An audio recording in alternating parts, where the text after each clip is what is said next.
Good morning, everyone. It is now 9 o'clock, and this is the Swanee River Water Management District Governing Board meeting and public hearing. It is available on YouTube at youtube.com at Swanee River Water Management District. It is December 9th, 2025, and this meeting is now called to order. If everyone would rise, we're going to do invocation and a pledge. Father God, we thank you for this day, Lord. We thank you for this season, Father, when we gather to celebrate your Son. We thank you for the mercy that you show us. Father, I pray that you will place people in our paths that need a word from you, a little kindness, Father, in this season, that we can show your love through us to them. Well, there's so many people hurting, so many people that are spending their first Christmas without a loved one. God, we don't know the people that we come in contact with. I just say that we be aware that many people are hurting out there, and the true season of love and not how many presents we can buy. Father, I pray for this staff and their families, that they'll have a joyous Christmas season and turn January ready to take on another year. Father, we praise you and love you for all that you do. In Jesus' name, amen. Amen. To the flag of the United States of America, And and to the republic which stands one nation under God, indivisible, with liberty and justice for all.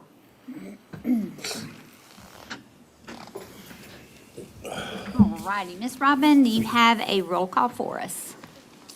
Here? Mr. Keith? Here. Mrs. Wald? Here. Mr. Smith? Here. Mr. Sessions? Here. Mr. Thompson? Mr. Lloyd? Here. Mr. Wheeler? Here. Madam Chair, we have a quorum. Thank you, Robin. Are there any amendments to the agenda for today? No amendments to the agenda. Is there a motion to accept the agenda as written? So moved. All in favor, say aye. Aye. Motion passed. We're going to open right now for public comment. Is there anyone at this time that would like to address the board? Okay. Yes, please, come up. Please state your name. Good morning. Good morning. John Quarterman, Swanee Riverkeeper. Good to see you all again. I have 2 points. One is I continue to be disturbed by the plan you have to spend $1 billion to bring wastewater from Jacksonville into the Swanee River Basin. I haven't seen any mention, perhaps I just mentioned it, of what about all the chemicals that are not taken out of the water by wastewater treatment, such as the PFAS forever chemicals and many pharmaceuticals. We know that these pass through wastewater treatment because of the Florida Department of Environmental Protection's own test that they did after a big Valdosta spill on the Withlacoochee River. There were plenty of those still in there. So I continue to be disturbed by that. I hope you will think again on that plan and come up with some better method. My other point is related, which is drought. According to the U.S. Drought Monitor, there's been a drought ongoing for probably at least a month. In our particular case, one of our members, Shirley Kokibgo, did a video of the Swanee River at Fargo Ramp, which, as you know, is the first ramp upstream in Georgia. And she panned around. You could see she was as far below the bottom of the boat ramp as from the top to the bottom, and it was that far again down to the river, which was just a trickle. That thing's got 300,000 views.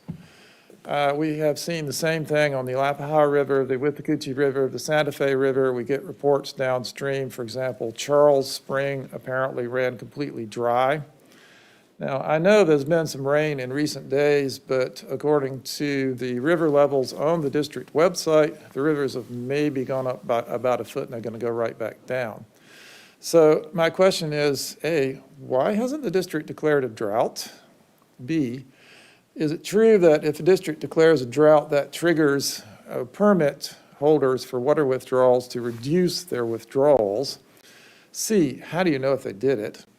And D, if you're not going to declare a drought now, what are the conditions under which you would declare a drought? Those are my questions. Thank you. Thank you, sir. Madam Chair, if I may Yes, please. respond to Mr. Corn. Mr. Corn, thank you for your comments, and if you're able to stay around for our workshop today, we actually have a presentation relative to the declaration of a water shortage and the process associated with it and the conditions that you've referenced. Thank you, Director Thomas. That's actually why I came. Good.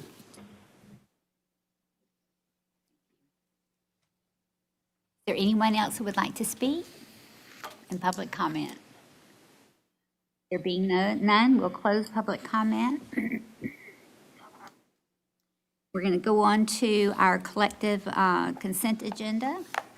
Everyone had time to study up. Is there a motion on the consent agenda? Make the motion, Madam Chair. Second. We have a motion and a second. All in favor say aye. Aye. Those opposed, like sign. Motion carried. Then I guess we need our drought monitor. Good morning. Good morning, Madam Chair, members of the board. I would like to present the hydrologic conditions report for November 2025. I'd like to thank Troy Roberts for sending out this great photo. He went out and took some photos recently, and he was over at the Swanee River near Swanee River State Park, just downstream of the confluence with the Withlacoochee. Now, on here, you can see in the foreground, you can actually see that the base flow here, that clear water, but in the back, you can actually see the tannic water of the Swanee. So I did check on Ellaville. This was taken on the 3rd of November, so I wanted to take a look at the discharge values for both the Withlacoochee and the Swanee for those days. The Withlacoochee at Ellaville, the Swanee at Ellaville was 1620 CFS, 1,620 CFS, which put it just above the 25th percentile, so within that normal range of flow. Now, the Panetta gauge for the Withlacoochee was actually down around 102 CFS, which put it below the 10th percentile. So it makes sense that we're seeing some clear water over here near Swanee River State Park coming in from the Withlacoochee, kind of at base flow. But I think it's a great photo. I think it's really indicative of the conditions that we saw this past month, and I'd like to thank Troy for sending it over, and I think it's a great way for us to start our hydro report for November 2025. Okay, rainfall for November 2025. We had a district-wide average of just over 1/10 of an inch, and that's not actually the lowest on record. It's the second lowest on record. The lowest on record was 0.09 back in 1936 for November. So this was 92 out of 93 years of data. This was that ranking, if you will. That's actually 94% less than that long-term average of 2.3 inches. And we did increase our deficit going forward by moving that window of time. We lost 1.2 inches of rainfall in the calculation from November of 2024 and only picked up this just over 1/10 of an inch here. So now we're up to 12.9 inches of rainfall deficit, as we can see on the graphic here. Looking at the map, most of the counties actually received less than 1/4 of an inch. All the rainfall was up in the northern part of the district. Higher, and of course that less than 1/4 of an inch due to the skewness of the rainfall this month actually encompassed that district-wide average of just over 1/10 of an inch. The higher than average amounts, 1/4 to 1/2 an inch here in dark blue. Green had 1/2 an inch to 3/4 of an inch, 3/4 of an inch to 1 inch in orange. And we did have some areas that got lucky and got a little bit more than 1 inch of rain. Jefferson County into Madison County, and then over in Hamilton into Columbia, all in the red spots, saw more than 1 inch of rainfall in November 2025. This is our departure from normal precipitation. This is from November 8th through December 7th. So it does encompass a little bit of that rainfall that we got this past weekend. We are seeing some improvements up here, especially in the northern part of the district in Jefferson County, Madison County into Hamilton, of breaking even or up to 3/4 of an inch of rainfall surplus. So that's a good thing to see on our map here. As we start to move south, though, we switch over into the deficit parts, either breaking even or down into 3/4 of an inch of deficit in yellow. And then as we move farther south in the district, 3/4 of an inch deficit to 1.5 inches deficit in that light orange color.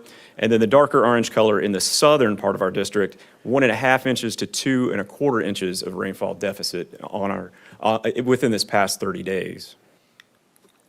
This is our 12-month surplus deficit. This is for the river basins. I wanted to show this. I showed this last month. I wanted to show this again.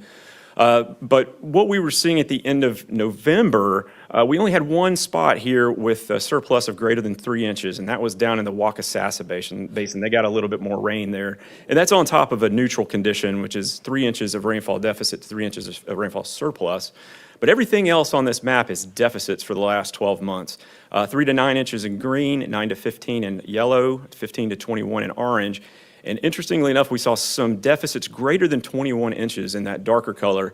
Large areas of the Osceola, one little spot over in the coastal, and then a few spots over in the Suwannee, and then over in the eastern Santa Fe, all in those darker colors, more than 21 inches of rainfall deficit for the past 12 months on this map.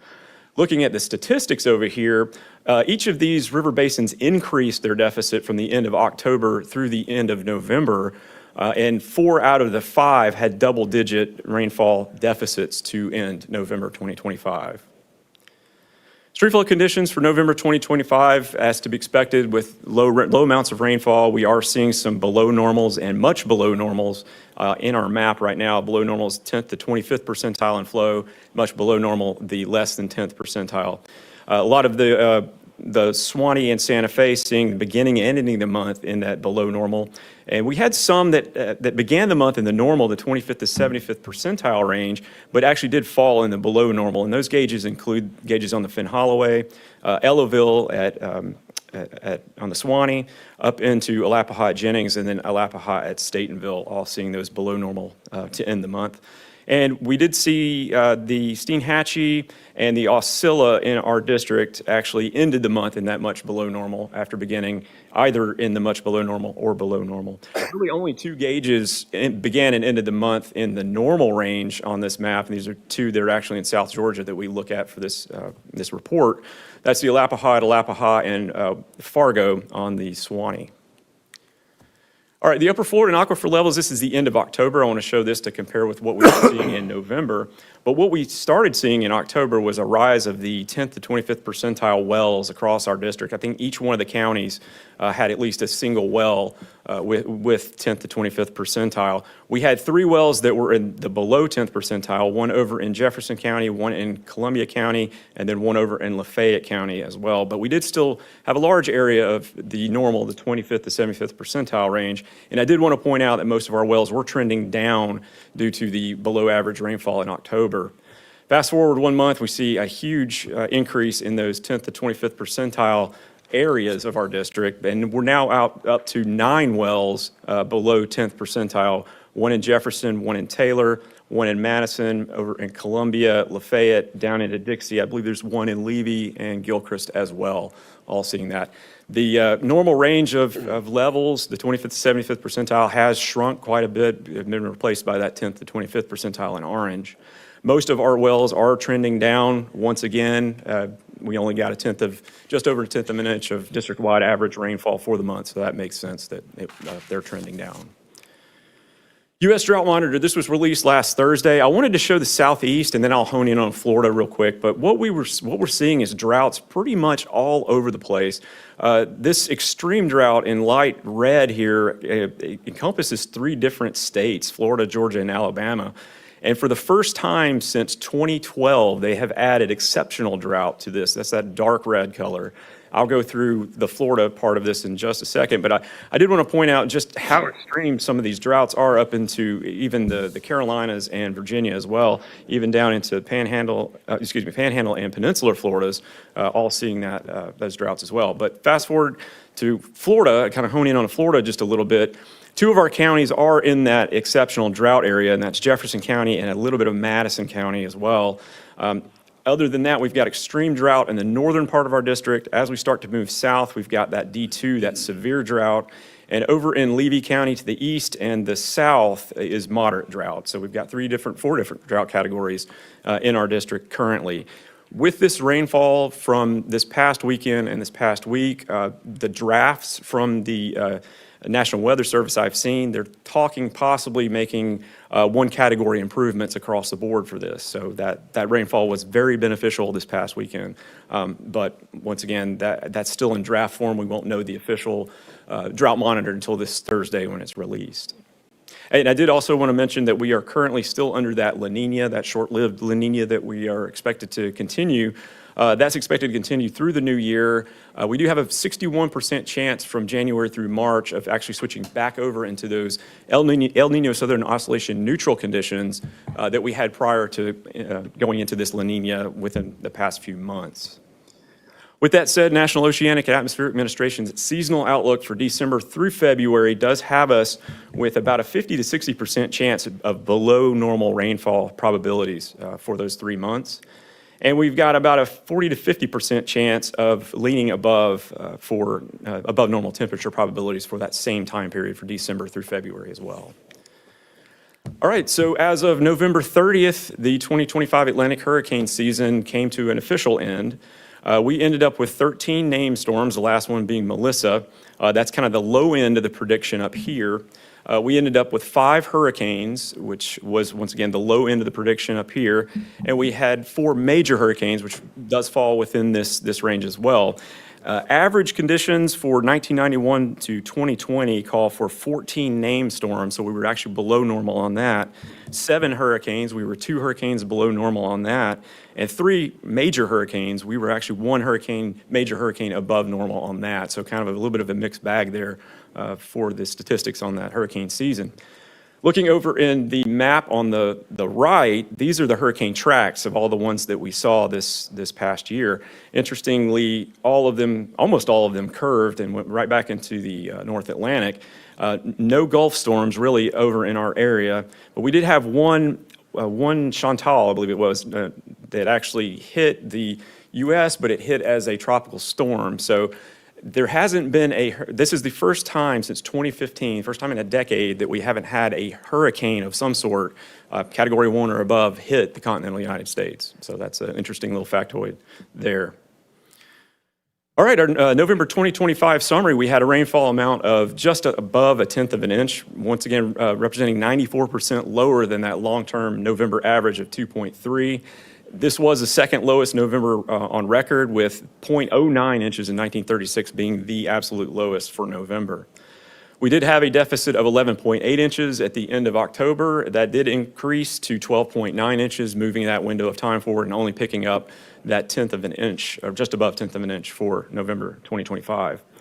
District-wide upper Florida and aquifer levels did fall from the 32nd percentile at the end of October to down to the 24th percentile at the end of November. We did have a median level decrease across our monitored wells of about 0.6 of a foot. As I mentioned, La Nina conditions are currently present. They're favored to continue through the winter. We have about a 61% chance of the return of the El Nino Southern Oscillation neutral conditions, and that's going to be sometime in January to March 2026. We have currently, according to the U.S. Drought Monitor, moderate drought in South and East Levy County, severe drought in the central part of our district, extreme drought in the northern part of our district, and as I mentioned, the first time since 2012, they have added exceptional drought for Jefferson and parts of Madison counties for our district. And finally, official 2025 Atlantic hurricane season did conclude on November 30th. We ended up with 13 named storms, 5 hurricanes and 4 major hurricanes, the first 2 being a little bit below average and the major hurricanes being a little bit above average. And as I mentioned, this is the first time in over a decade, or almost a decade, that no hurricane has made landfall in the U.S. So with that, Madam Chair, I'll take any questions the board may have. Any questions from the board this morning? None? Madam Chair, do you have any of the numbers from this recent rain we had last couple of days? Madam Chair, I do. I have seen north of town. So I looked yesterday. The live oak gauge up here, counting the rainfall that we had at the beginning of the week. As of yesterday, we were just over 3 inches. So it looked good. Around the district, I had seen anywhere from just over 1 inch of rain to pretty close to 3 inches. So it was good to see it was widespread for sure, not just in one area. Yeah. Thank you. Okay, thank you very much. Thank you, Madam Chair.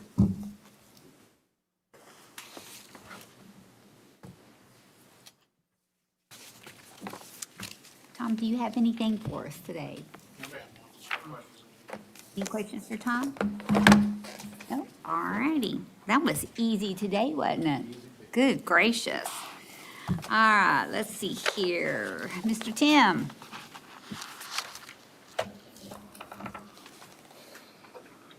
So, Madam Chair, members of the board, those in attendance, good morning and season's greetings. For business and community services, I would ask that you find items number 9 through 18 on this morning's agenda. Item number 9 will be a monthly facilities update from our Office of Administration Chief, Mr. Ben Glass. Items number 10 through 13, along with item number 18, was approved by way of consent agenda, so thank you for those approvals. Item number 14 is the FY 26-27 preliminary budget for your consideration and approval, and this item will be presented by Ms. Kristen Thompson from the Office of Finance. This item starts on BCS page 23. And then items number 14 and 16 are informational items. And then we will end with item number 17, task work assignment for your consideration and approval. This item will be presented by our Chief of Environmental Projects, Ms. Mary Diaz. So I'd ask Ben to step forward.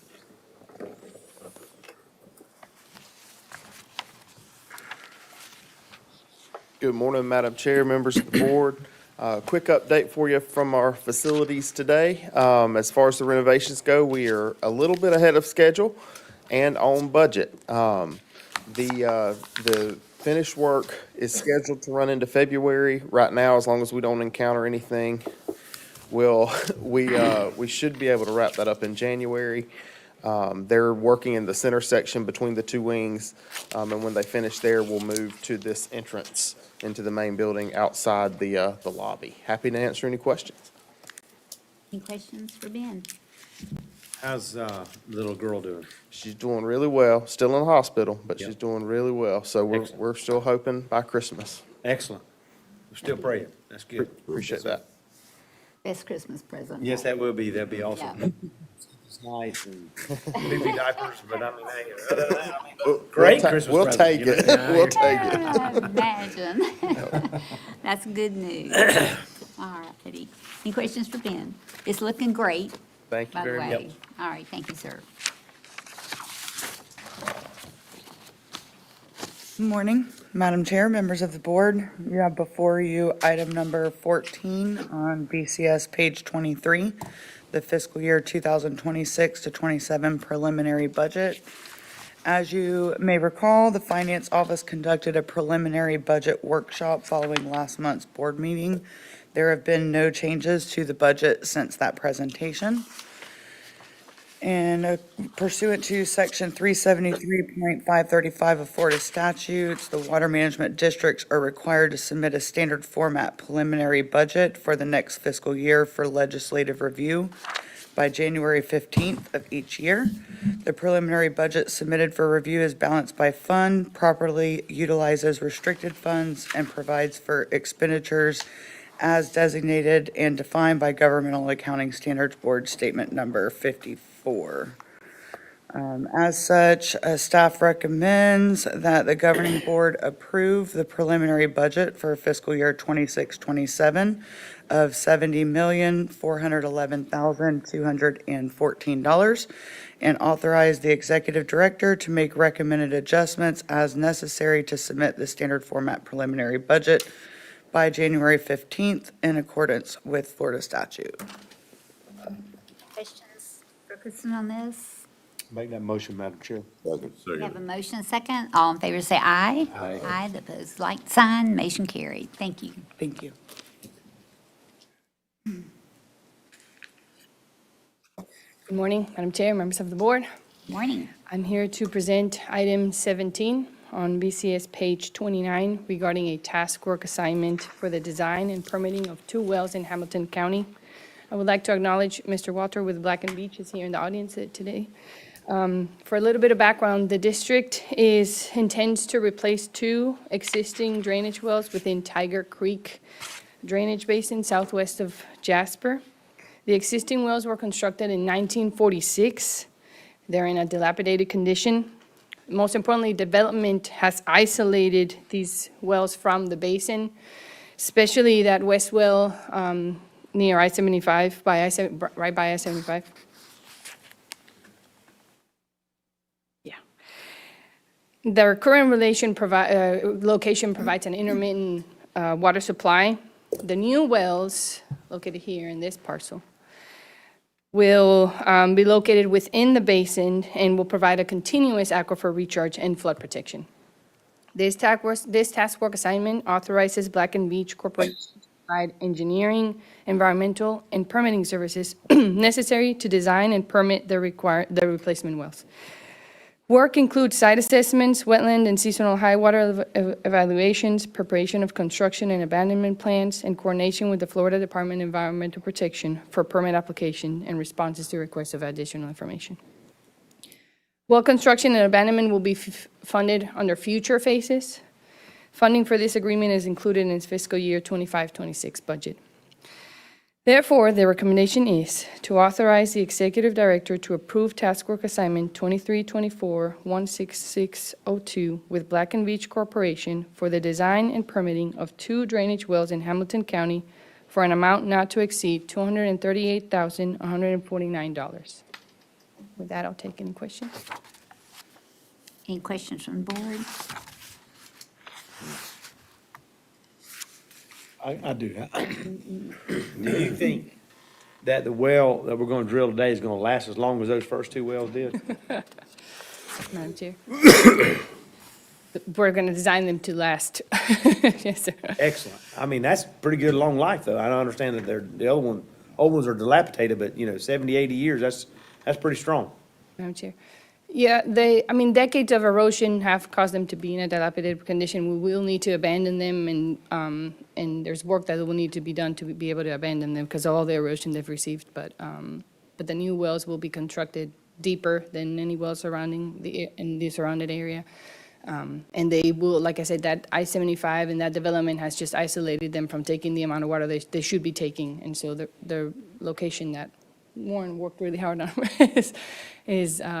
it's a better location for them. And what size well is that? Is that gonna be 6 or 8, 10 inches? What is that? 12, 2 12-inch. Okay.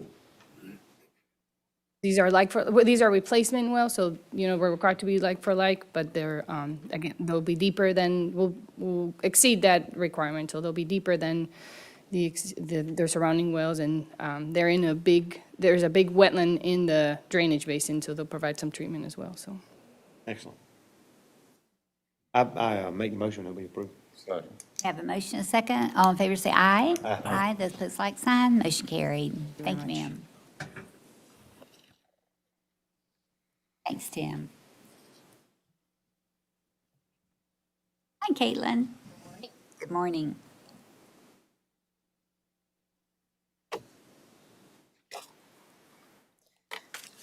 Good morning, Madam Chair, board members. Happy to see y'all this December board meeting on the heels of some rain, which we're very, very grateful for. And hope y'all are enjoying all of the holiday festivities that are very exciting, as well as wish y'all a very Merry Christmas with your families. The Division of Outreach and Operations has 7 items for your consideration today. Item 19, 20, and 24 are for informational purposes. I'll be presenting items 21, 22, and 23. And Lorna Radcliffe, our Land Management Chief, will be presenting item number 25. All right, the first item for your consideration today is the approval of Resolution 2025-16, which is the sale of Nature Coast Lots 16 and 17 to Mark Willis of Gilchrist County, consisting of slightly over 2 acres. The Nature Coast lots were purchased in March of 1995 using Save Our Rivers funds for approximately, for $6,900 per lot. Due to the natural community type, the small acreage, and the proximity to residential areas, isolation from other management tracts, although it's nearby, these lots are not actively managed. Mr. Willis offered $10,000 per parcel, and a market analysis of recent sales has shown those to be a reasonable offer. If the board chooses to approve this resolution, the purchase agreement stipulates that the lots will be sold for $10,000 or the appraised value, whichever is higher. That's per statute. In October, Mr. Willis executed a contract for sale and submitted the required 10% bid guarantee for the parcels, subject to board approval. All required noticing for the sale was completed in November, subject to the statute. And the sale meets the criteria for the district surplus directive evaluation criteria as shown in the triage summary maps and the surplus review. Upon board approval of the sale, the district will execute the purchase agreement and allow the buyers to complete any remaining deliverables and move to closing. And with that, before I move to the recommendation, I'll just note, in October, the board surplused the 4 parcels shown in white outline. So it would be these 4 parcels, and the parcels subject to the sale are these hatched parcels. Mr. Willis is an adjacent landowner, and then these would meet the adjacency statute, and we did all the required noticing and certification letters to any other adjacent landowners as required by statute, and did not receive any other offers. And with that, staff recommends that the board approve Resolution 2025-16, authorizing the sale of Nature Coast track lots 16 and 17 in Gilchrist County to Mr. Mark Willis. Any questions from the board? Is there a motion? I second it. We have a motion and a second. All in favor say aye. Those opposed, like sign. Motion carried. Right, thank you very much. Moving on to our next item. This is Resolution 2025-17, sale of the Swanee Run Shores Track Lot 10 to Mr. Harold G. Sharp in Dixie County. The Swanee Run Shores lot was purchased in March of 2000 using Save Our Rivers funds for $7,500. Due to the natural community type, small acreage, and proximity to residential areas and isolation from other tracts, the parcel is not part of the district's active land management plan. On August 13th, 2019, so this was several years ago, the board approved the surplus of this lot. So this lot has been, unlike many of the others that have been brought before you, this lot has been on our list for some time. We're happy to see this one move. On October 22nd, Mr. Sharp submitted an offer of $18,000 for the parcel. A market analysis of recent sales in the area found the offer to be reasonable. As with other surplus, the lot would be sold for the offer price or the appraised value, whichever is higher. In November, Mr. Sharp executed a contract and submitted the 10% bid guarantee. The sale was noticed subject to the statute as shown in your memorandum. And upon approval of the surplus sale, the district will execute the purchase agreement, allowing the buyers to complete any remaining deliverables and move to closing. And with that, staff recommend the board approve Resolution 2025-17, authorizing the sale of Swanee Run Shores lot in Dixie County to Mr. Harold G. Sharp. And I will also mention that Mr. Harold is an adjacent landowner, similar, I messed up, Tyler. Okay. On this side, and all the noticing was done subject to the adjacent landowner statute, provisions in the statute. Any questions from the board? Is there a motion? Make the motion. We have a motion and a second. All in favor say aye. Aye. Those opposed, like sign. Motion carried. Thank you very much. The next item we have before you today is approval of Governing Board Directive number 25-0009. This is an update to the land acquisition and surplus guidelines. And you may recall, you've seen updates to this directive a number of times as we try to align the directive with programmatic practices and make sure that the governance is consistent with the board's direction for staff. This update clarifies, and you can see this in your memorandum language, this updated version clarifies the board intent for partnership acquisitions with other agencies and organizations, and it also depletes a duplicative line in section 11B that is already referenced in section 5. So the primary change here is that we have had requests over the last several years, and then this year in FY 2026, the board approved acquisition projects that partner with other agencies. So the Florida Department of Agriculture and Consumer Services through the Rural and Family Lands Partnership Program, and that would be the Bascom Southern property they submitted as a partnership project.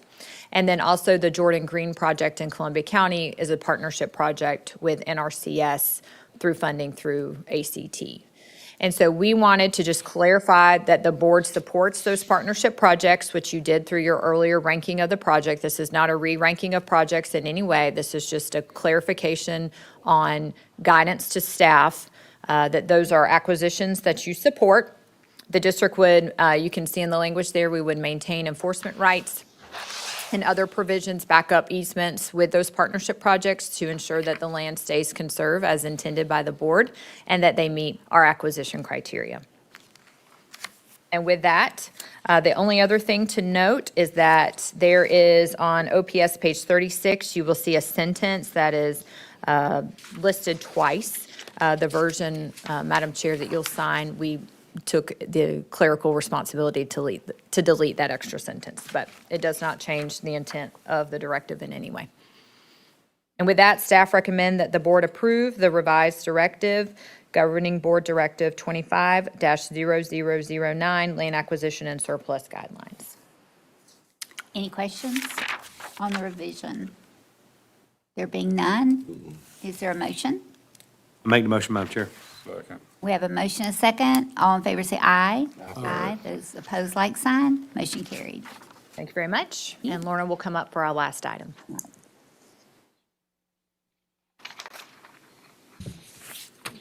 Good morning, Madam Chair, board members. I'll be presenting item number 25, found on OPS page 44. The district acquired the Lake Alto tract in 1991. Alachua County owns property adjacent to the district's southern boundary, which is shown here in blue on the map. In 2008, the district and the county entered into an agreement to purchase additional adjacent property, which is located here. That is 120 acres, and per the agreement, the county has managed that additional 120 acres. We'd like to amend the agreement to include this purple shaded area, which is approximately 21 acres.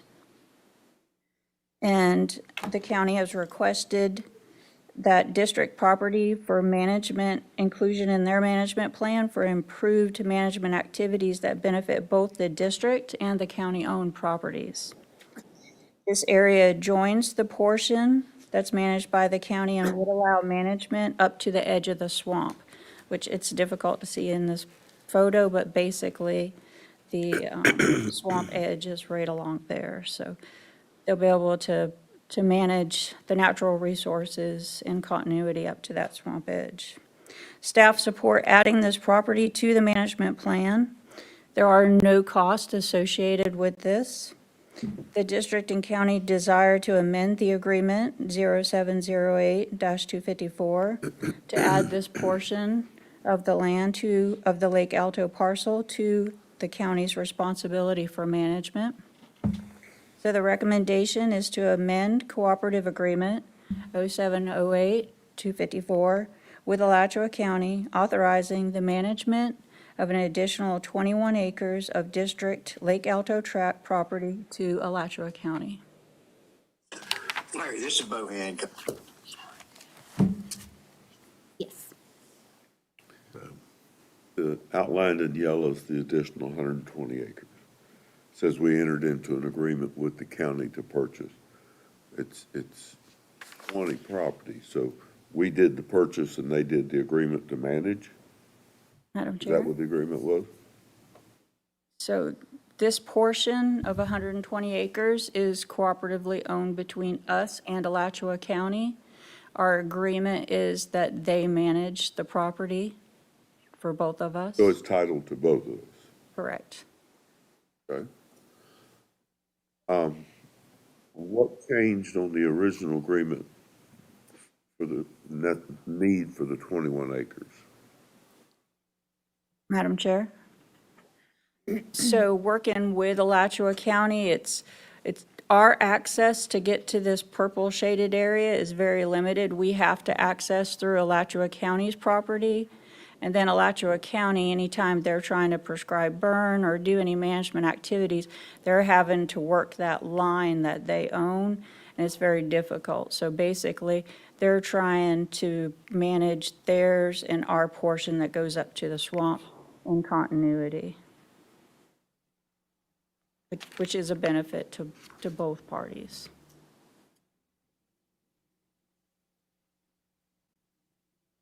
So in other words, if I understand you correctly, the man-made property boundaries are not allowing for the natural plant communities and the management systems that need to be done for both properties. Is that correct? Madam Chair? Correct, Mr. Schwab. Okay. Is that cleared up, Mr. Keith? Yeah. Any other questions? Is there a motion? Hold on just Oh, one second. sorry. With no disrespect to Alachua County, I've been on some of their tracks that they've managed. And they have a tendency to sometimes accidentally, maybe not, but some fires have gotten out and everything else. So if they mismanage our property, is there any teeth in this agreement to where we have any recourse to be able to get back the value of our timber or whatever if they burn it up? Madam Chair?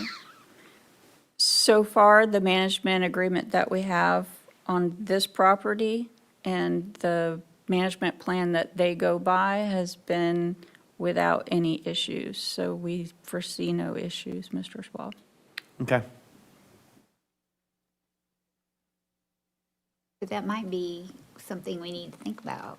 I think it would be wise. I mean, you know, if we had a consultant or another group trying to manage our property for us, there would be insurance policies in place and other things that would protect different things. And I'm just, you know, just because Alachua County's a governmental agency doesn't mean that they would have the right or the ability to be able to just, you know, not wisely manage what is ours.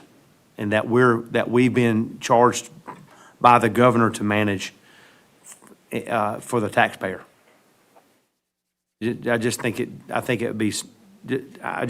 would be, make sure that we have our bases covered. That's all I'm saying. Yes, sir.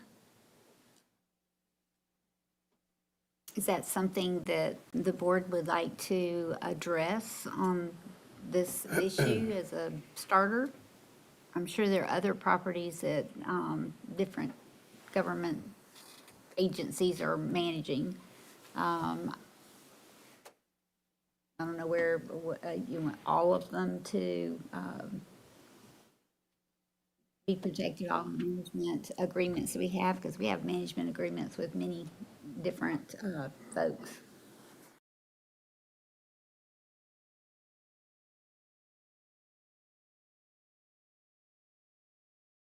Even the resource value sometimes, it's just changed. And I just think it'd be wise for us to take a look at that kind of stuff. Even the stuff that we have for the Twin Rivers management, all that kind of stuff. We require our contractors, if they're gonna do road work, or if they're gonna cut timber, we require them to have the proper insurance and documentation. And they assume liability for equipment or whatever else they're putting on our property. And I just think it would be wise for us to do our due diligence to make sure that those bases are covered. And, 20 or 30 years ago, having a D5 bulldozer on a piece of property pulling a fire plow, wasn't that expensive, but today that machine is very expensive. Same thing with trucks and trailers and everything else that we have out there, or even on our property as far as liability and healthcare and making sure that our I's are dotted and our T's are crossed. And I just think it would be wise to do that, especially if we're giving access to another agency that may or may not, it's just treated different. I'm sorry, if it's not your property, you don't treat it the same. Madam Chair? Yeah, so we do have some standard language that has like thresholds. So, you know, there's a tolerant loss up to a certain threshold, and after that, they would be held accountable. We can look into that and make a recommendation to include that language. Sounds good? Sounds good to me. And especially now with the drought conditions, start a fire when you start, so it may go a lot farther than they previously would thought would have gone. Any other questions come through here? All right, is, Mr. Keith? Okay, is there a motion? Or do you want to, or a recommendation that you'd like to make on this item?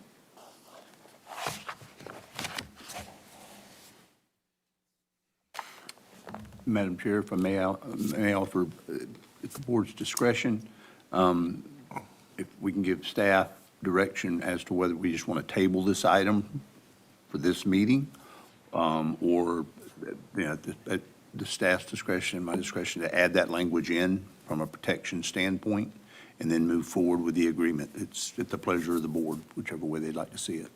I tell you what, I like the staff recommendation. I do like managing property, even though there's a unnatural land boundary there, to manage it to the plant community, right, to the stand community of what's there. But I would like to enter into an agreement with Alachua County, but I'd like to see what kind of agreement that they would feel comfortable doing it, and what kind of assurances that they would like to provide to us on allowing them to manage our property for us. I'd like to see that. Yeah, and I might add, on a proposal like this, it would have helped to have some pictures of how they have managed the property, what it looked like. You know if we're working with a good partner or not. Okay. And the other thing I'd like to know is I know that we have a management plan, right? But what is their management plan? I mean, because if they're gonna be managing our property, don't they develop the management plan? Does it fit with Madam Chair. does our goals and our objectives fit with what theirs are? Madam Chair, they did provide us the management plan. That's part of our cooperative agreement with them. So we do have a copy of that, and our staff has reviewed it.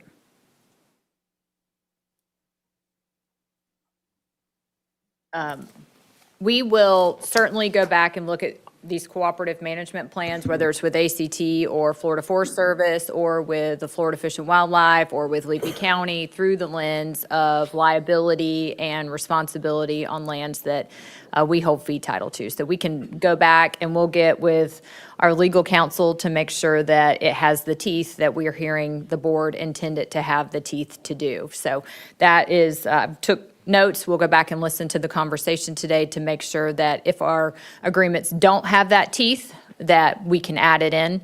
I will say that we do have really good cancellation clauses in most of our agreements and management agreements. So usually they're a hold harmless that they can cancel or we can cancel. And then we have liability responsibilities on both parties. So I think we have good coverage because our legal counsel has added in a lot of that standard language in the past, but we will go back and look at it through the lens of today's conversation and make sure that it meets the intent of the board. So I don't want y'all to leave today thinking that those agreements are kind of just free willy and they can do what they want to, subject to the resource. Certainly we are protected, and legal does a good job of making sure that that language is there should we need to hold a practice up to it. So I just wanted to add that. So would you like to make a motion to table it, or until we hear back, or what would you like to do? What would the board, what's the pleasure of the board?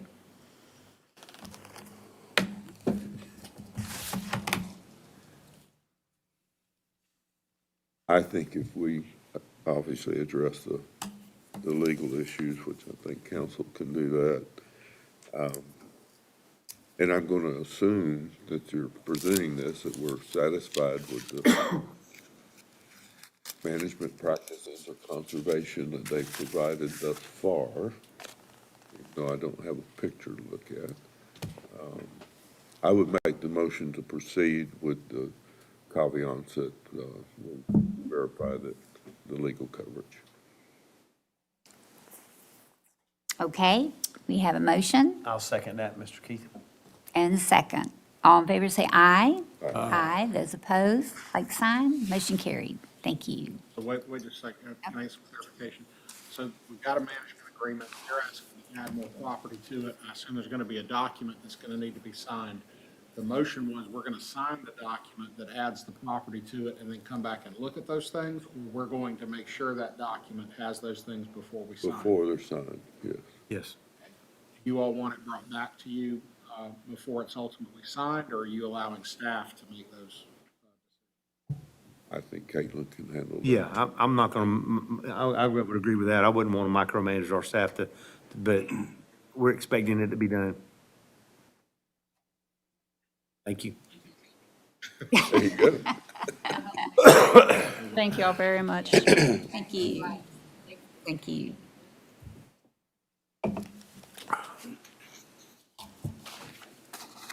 Good morning, Dr. Brown. Morning, Madam Chair, members of the board. I just have a few division updates, and then I will be back with Robbie for the workshop that comes up after this meeting. On Friday, December 5th, there was a DEP-led LSFI rule workshop meeting right here in this room. There were some members of the public that had questions about the rule, and DEP fielded those questions, and they are now proceeding with rulemaking. And so as that rulemaking process approaches different milestones, we'll keep you apprised of the situation. The other thing is that there is work going on the Water First North Florida District. So they selected a contractor based on a ranking. We are participating in that process of getting established with that consultant. And so we'll be involved in that process. And again, as we hit milestones on that, I will be keeping you apprised of the situation. And then we do continue to monitor the dry conditions in the area. We're very grateful for the rainfall over the weekend, and you'll hear a little bit more about that at the workshop today. So unless there's any questions, that is all I have. Any questions, Ramey? Or you want to ask them during see that workshop? there's a or What question. you got? No, I'm just saying, Dr. Brown, I mean, it's just a short, here part, just making sure y'all have plenty to do? Yeah, okay, just making sure. I care about you. Just want you to be very fulfilled here at your job. You can reflect again when you get to graphic like number Okay. 63 on the presentation. Keep in mind, I cut half the slides before we brought that. You're amazing. I appreciate you. You're the best. Thank you. All right, Hugh. Good morning, Board, Madam Chair. And first, let me wish each of you a happy holiday season. Hope all of you had a wonderful Thanksgiving with that, and certainly the upcoming holidays with that. I did wear my Christmas tie today. My wife made sure of that for the meeting itself. Couple of things before we are able to move into our workshops and Lands Committee meeting. We do have one item on our Lands Committee, and then certainly our workshops.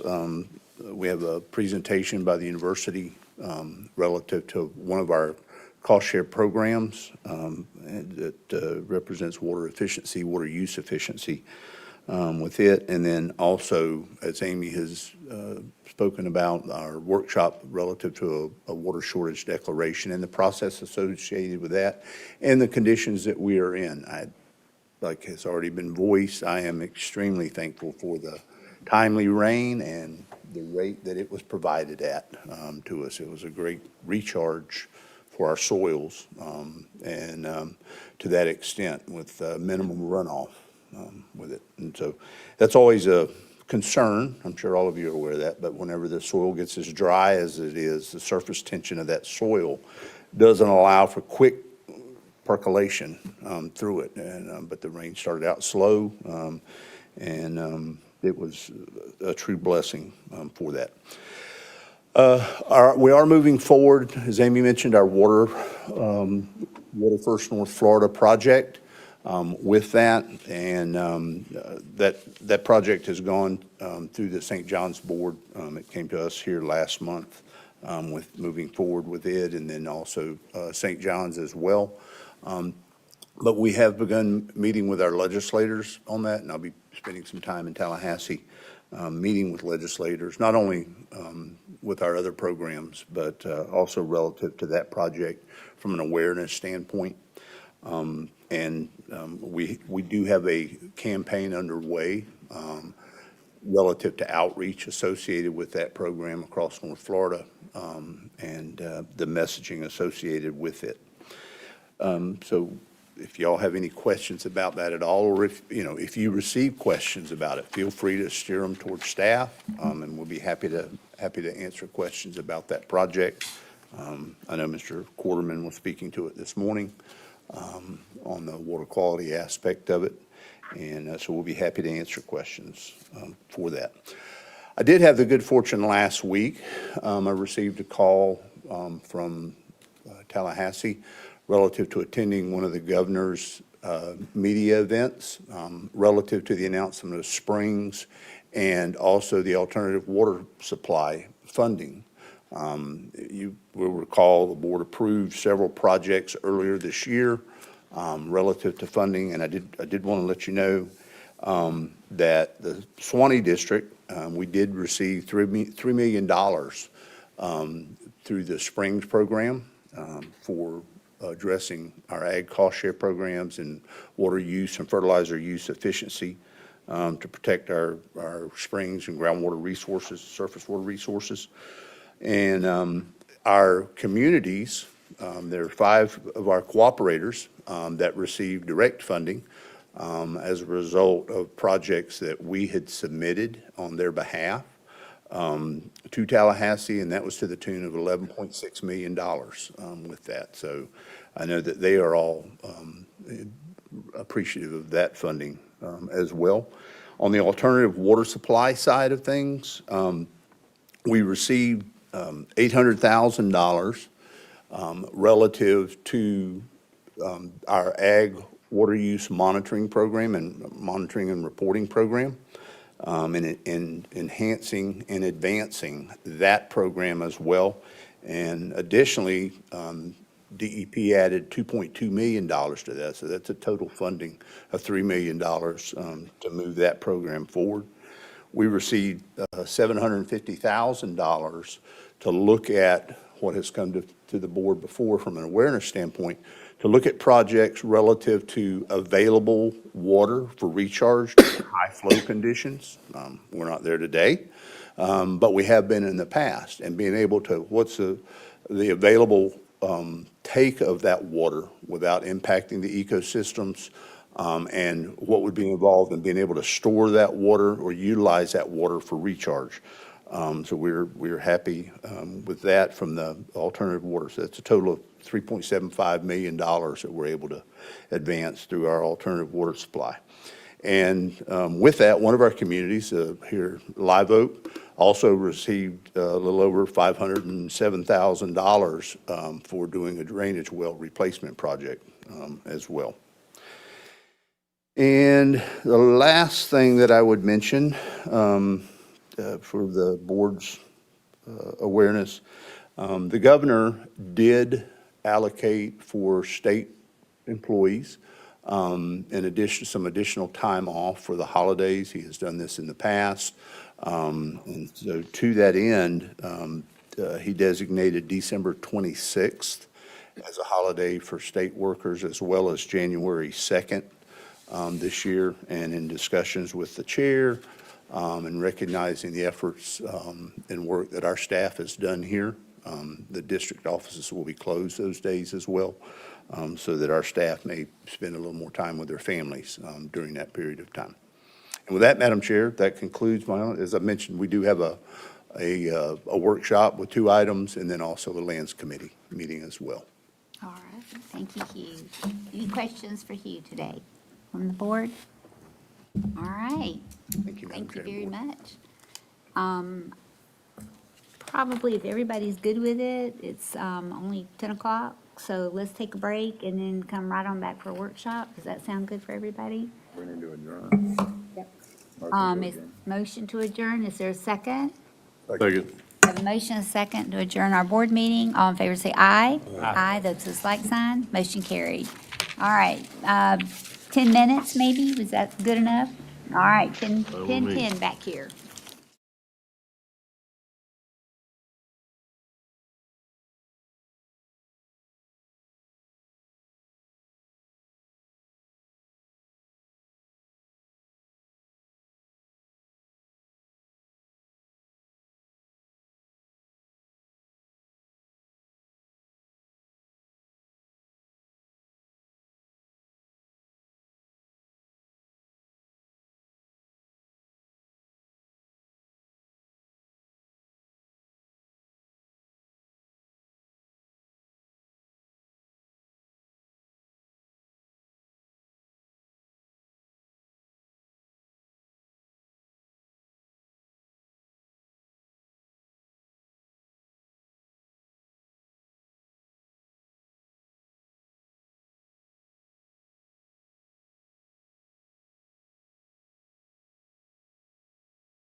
It's time to get into our workshop, and I think, Ben, you've got us lined up.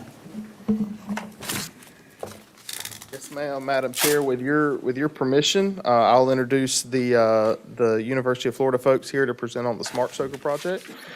We have Dr. Jeff Dahl, Dr. Isabella Toledo, and Hyris Olmo, who is their student. She will actually be presenting to you today. This was a research project that the district partnered with the university and Alliance Dairies. It's exploring a technology to potentially conserve water for the dairies, the water they use for cooling their cows during the hot season. So with that, I will bring Hyris up to speak to you all. Thank you. Good morning, everyone. So I'm Iris, and today I'll talk about the commercial application of the smart technologies to reduce water usage when cooling dairy cows.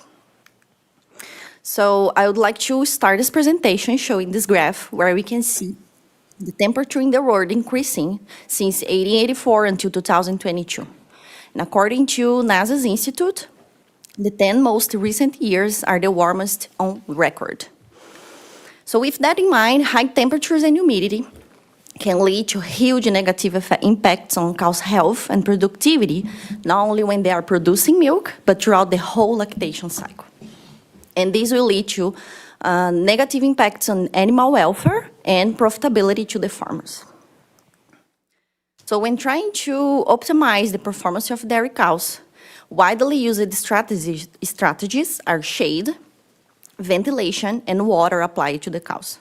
And the combination of fans, the ventilation, and the water gives to us the active cooling system.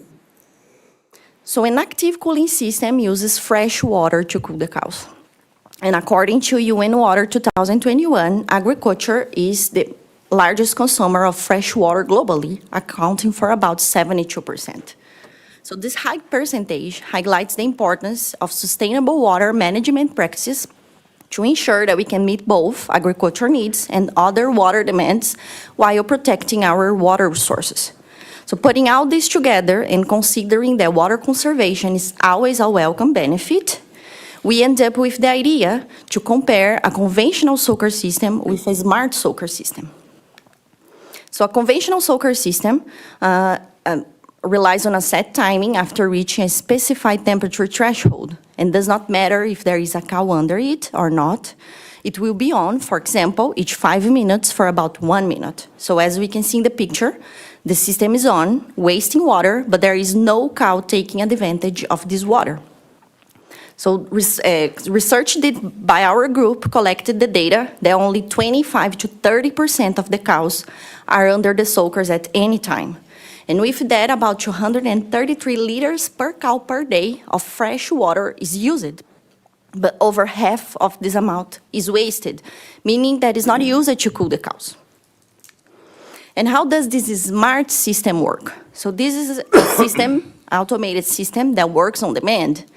So each unit has a sensor able to distinguish between cows and farm equipment. So when the cow approaches the feed line, the system, the unit will detect the cow and starts to soak the animal if the weather conditions justify it. Here I have a picture showing the unit, and it has 4 lights. So we will have the green light when the system is working. The yellow one is when the system, the unit is detecting the animal. The blue is when the water is being sprayed. Flashing blue is the dry cycle, meaning that the system is off, no water coming out to allow the evaporation to happen in that cow. And the red is because the unit sending the data for the computer, for the software. So according to the settings, we can do the settings, and the temperature is, if the temperature is lower, the system will be completely off. So our lights will be off. And here are some of the problems that we can face. We can have a sensor problem when the sensor is not able to detect the cow. So the unit will have all lights on, but the sensor light, the yellow one, will be off. We can have a solenoid problem where all lights will be working. The unit is able to detect the cow, but no water will be sprayed, and we can have a board problem where no light will be on and we need to replace this board. So the Smart Soaker has this software, the Barnboard software, where all data goes to. So we have here in the software, we can set up the thresholds for temperature, we can set up the timing of spraying, the time of the dry cycle, we can imagine the settings as we want. And in the operations tab, we will see, so the Smart Soakers, the units, they are divided in families. So in the operations, we can see if any family has a problem. So we can see in the health status. If it's 100%, it means that our units should be working. And if we don't have a 100%, we can go to the pen and check in any of the families if we have a problem with the units. Here, the other data that the software captures is the temperature and humidity, the barn environment, and we can download this data and use if we want to. Another data is the water usage per se. So the system stores all the water usage. We can see that in total usage in the whole pen, or we can see it per family, as I explained it. And here I added a video. So the cow approaches the feed line, the system detects the animal. It takes some seconds to start to soak because the sensor emits high-frequency ultrasonic waves that will touch the cow's body and returns to the unit. So this distance is calculated, and then the unit starts to soak if the weather conditions justify it. So previously, we did a pilot project in our dairy unit at University of Florida, where we used the Smart Soakers and compare it to a conventional soaker system.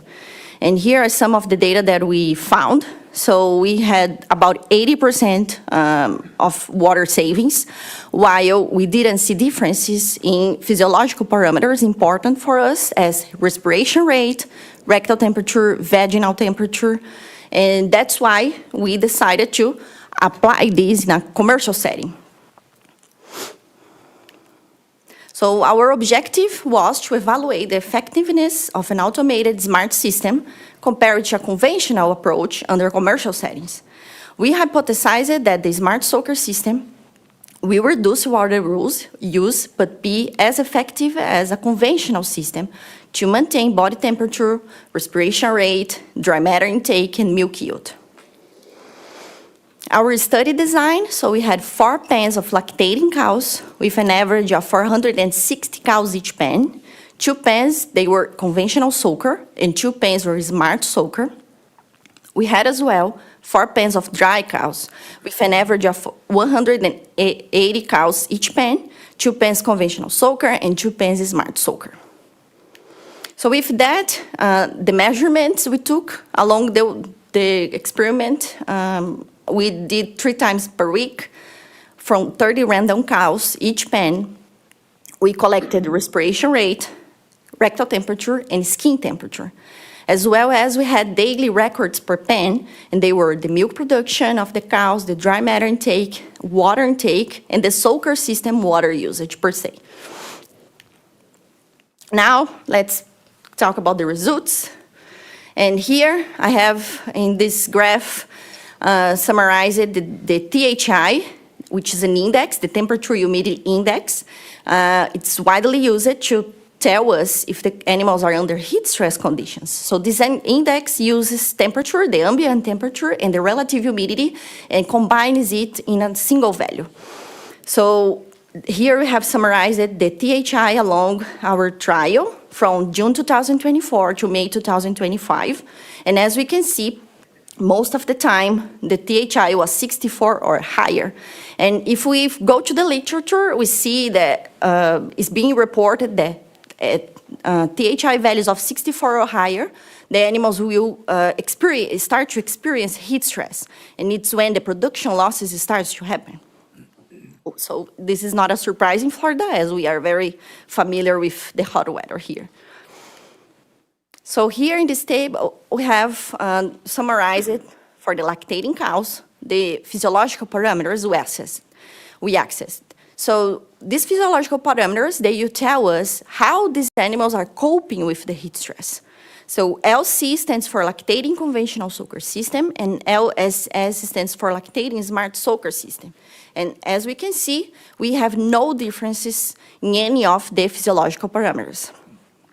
And not surprisingly, this leads us to this other table where we did not see differences in dry matter intake, milk production, and water intake. So what does this tell us? This tells us that the animals, they are coping with the heat stress in the same way. They are being cooled in the same level. We have no differences.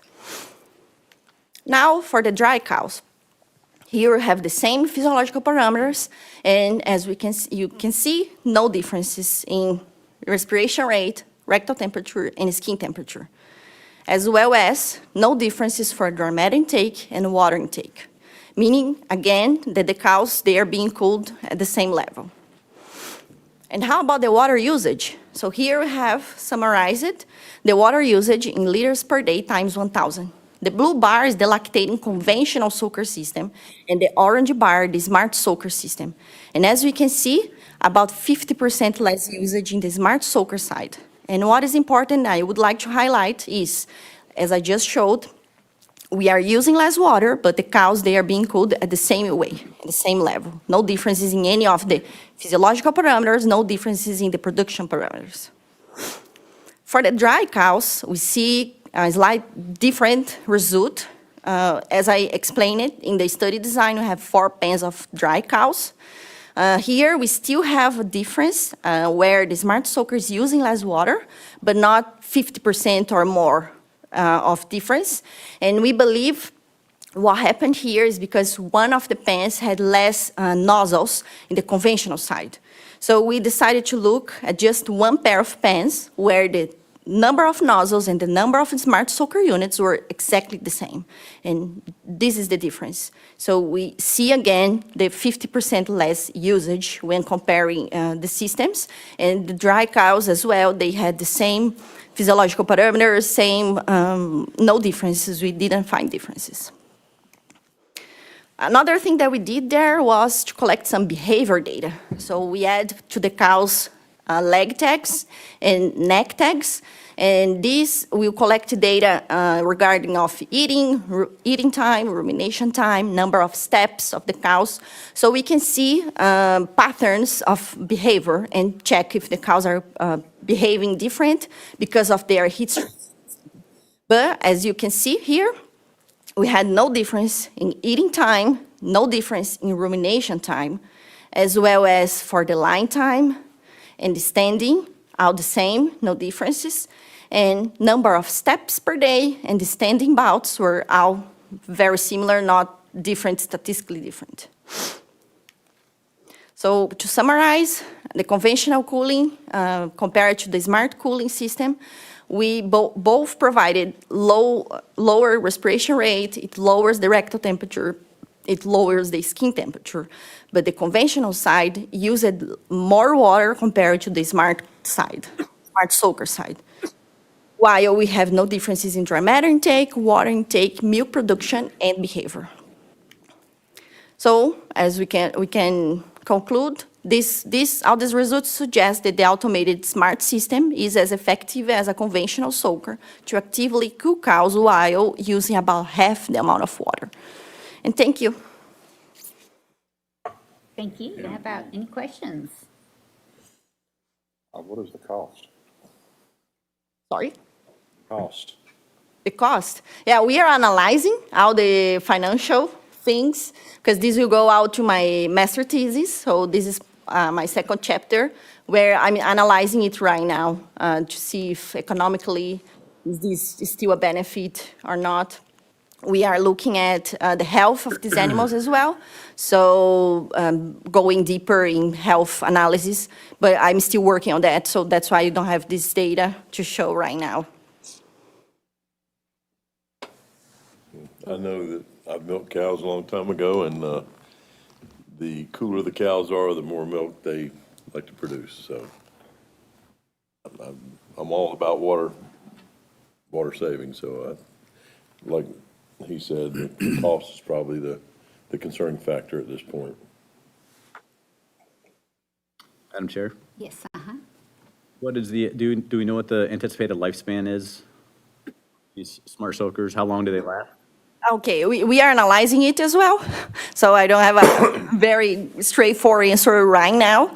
But along this 1 year at Alliance, we had some problems in regards of maintenance parts and replacement parts that will go out in our final analysis, so I'm still working on that.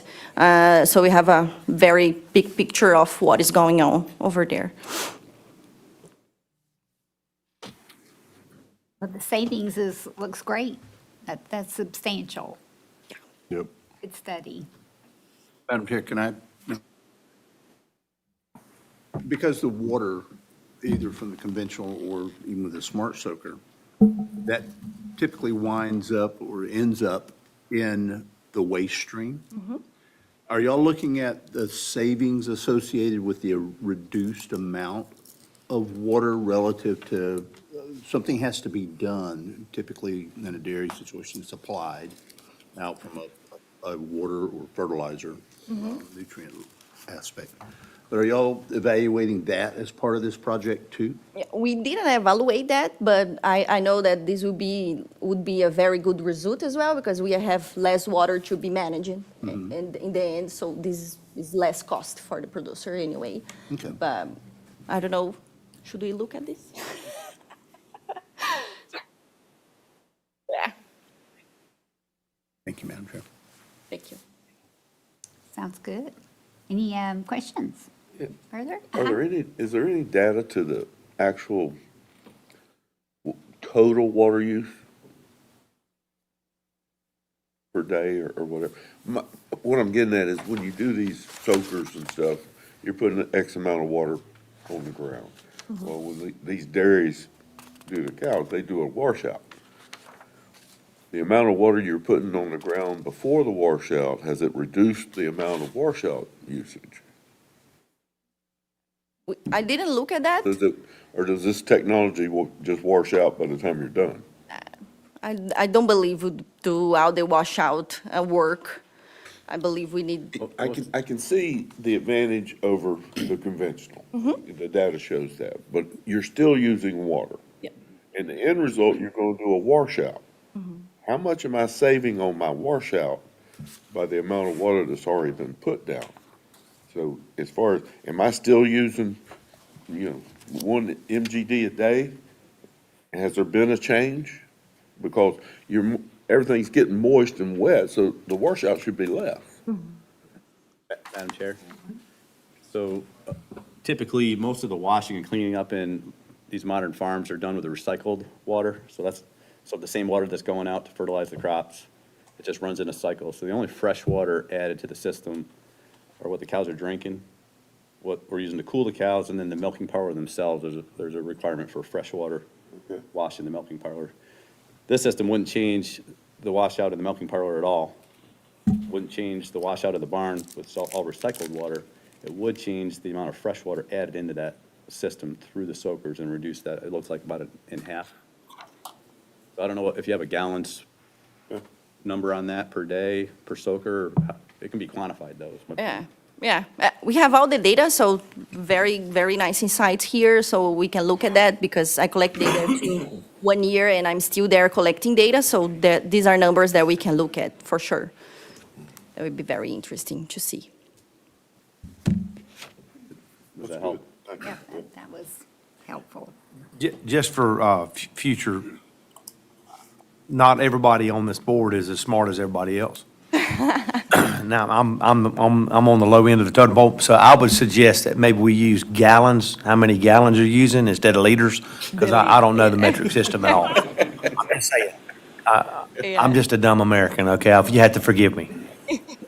Yeah, thank you. I do this for sure. It's because I'm from Brazil, so for us it's liters. So gallons for me would be the opposite, but you're completely right. It just depends on what audience you're trying to present it to. Yeah, that's true. But You're right. We appreciate, I'm really excited about what you're doing with this smart technology. That's pretty awesome. Yes. Thank you so much. Yes, ma'am. Any other questions? All right, thank you. Thank you so very much. for your presentation Thank and your you. hard work.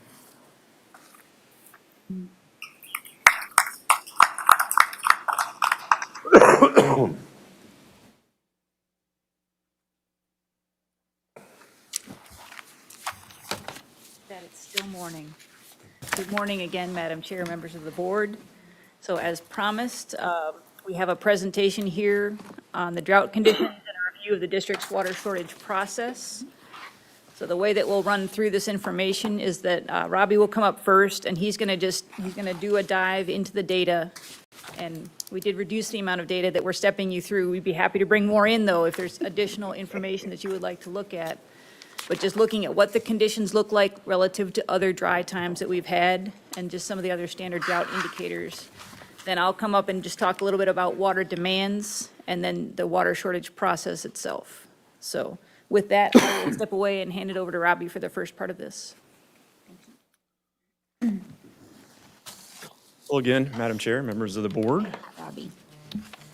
So during these times of drought or these dry times, we start to take a look deeper into the data. And we break this up into about 3 different sections, if you will. The first that we look at is a regional drought indicator section. What we look at initially are the 12 and 24-month rainfall moving sum with percentiles. So we basically rank where we are in the 12 months and 24 months. And that's very similar to what we use in the hydro report, where I do that window of time. That's typically 12 months, but we do expand that to 24 months. And we'll rank that and see where we are among our 14 counties. We also do an 8-week and 7-day stream flow averages along with the percentiles as well. We rank those as well. We use 7 different long-term USGS stations, and they have particularly long data sets that we use to get our statistics from. And finally, for this drought indicator section, we also look at aquifer resource indicators, or the percentiles where we are in groundwater. I get a copy of the groundwater percentiles every Sunday that actually reflects data through midnight on Saturday, and I keep a running list of that, and I report that in our leadership team every Monday. The second section that we look at are similar things that I bring to the board for the hydrologic conditions report. Climate Prediction Center, the 3-month outlooks, that's something that is standard in my presentations. I also look at the Keach-Byram Drought Indicator, which is the KBDI, which you can see an example of that over here. The darker the color, the drier the county is at that point. So you can see this is from Sunday, so we did actually get some alleviation up here in some of our northern counties from that rain this past weekend. Fire Danger Index, the FDI, that's another one we take a look at. A U.S. Drought Monitor, of course, that's also something that I present in the hydro report each month. And then I do a comparison of lake levels compared to their low normal values. I do that on a weekly basis as well. And finally, the additional factors that we consider are water use demands, and that's the current and projected water use demands, impact to any water supply wells that we have around the district. And also, we do kind of a handshake coordination with other water management districts. We keep up with things going on in other districts, if they're planning to go to the board to bring any sort of water shortage orders or any sort of dry conditions that they have among the other 4 water management districts as well. Let's shift gears a little bit. This is the district-wide Upper Florida aquifer conditions going back to 2016. My predecessor actually started this kind of list of, I guess, data set, if you will, and it's continued all the way through current. But during 2016 is when we were looking at a water shortage advisory. We were starting to get pretty low in our aquifer at that time. I wanted to point out this is data through Saturday, as I mentioned. This is from midnight Saturday. 23.9% is where we are currently in our aquifer. That's up slightly. You can see just a slight uptick there. It was 23.3 the week prior, so some of that rain before Saturday actually did help us out a little bit. Last time we were under these kind of water shortage advisory conditions was November of 2016. We were down to 35.1%.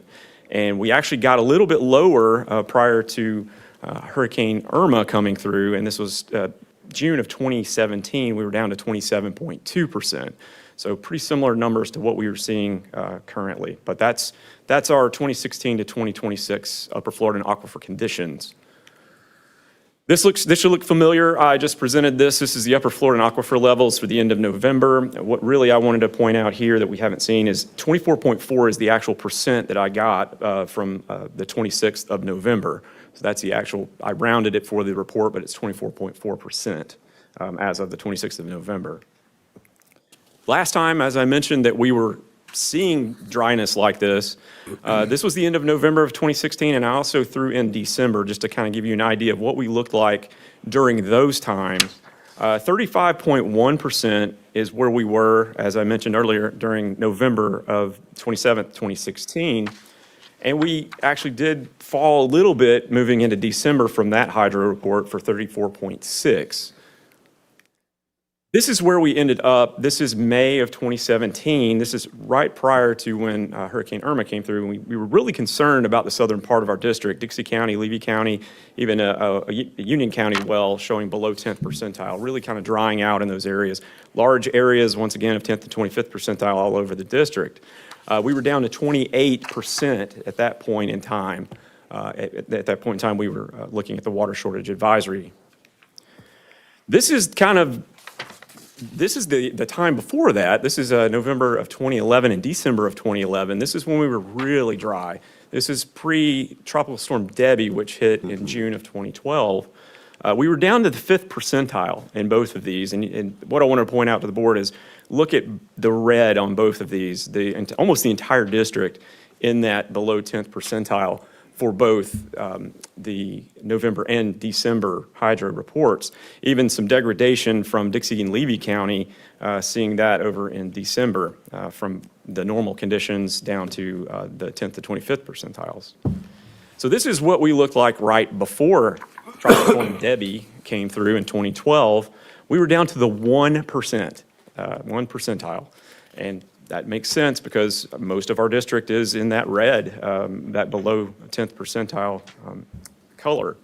We did have a post-tropical storm Beryl come through, and I believe Beryl came through kind of on the east side of the district. So you'll see some of these little icons, hurricane icons on here. But what to note about this is Beryl really didn't give us a whole lot as far as recharge because these wells are still trending down at that point in time that this was done in May.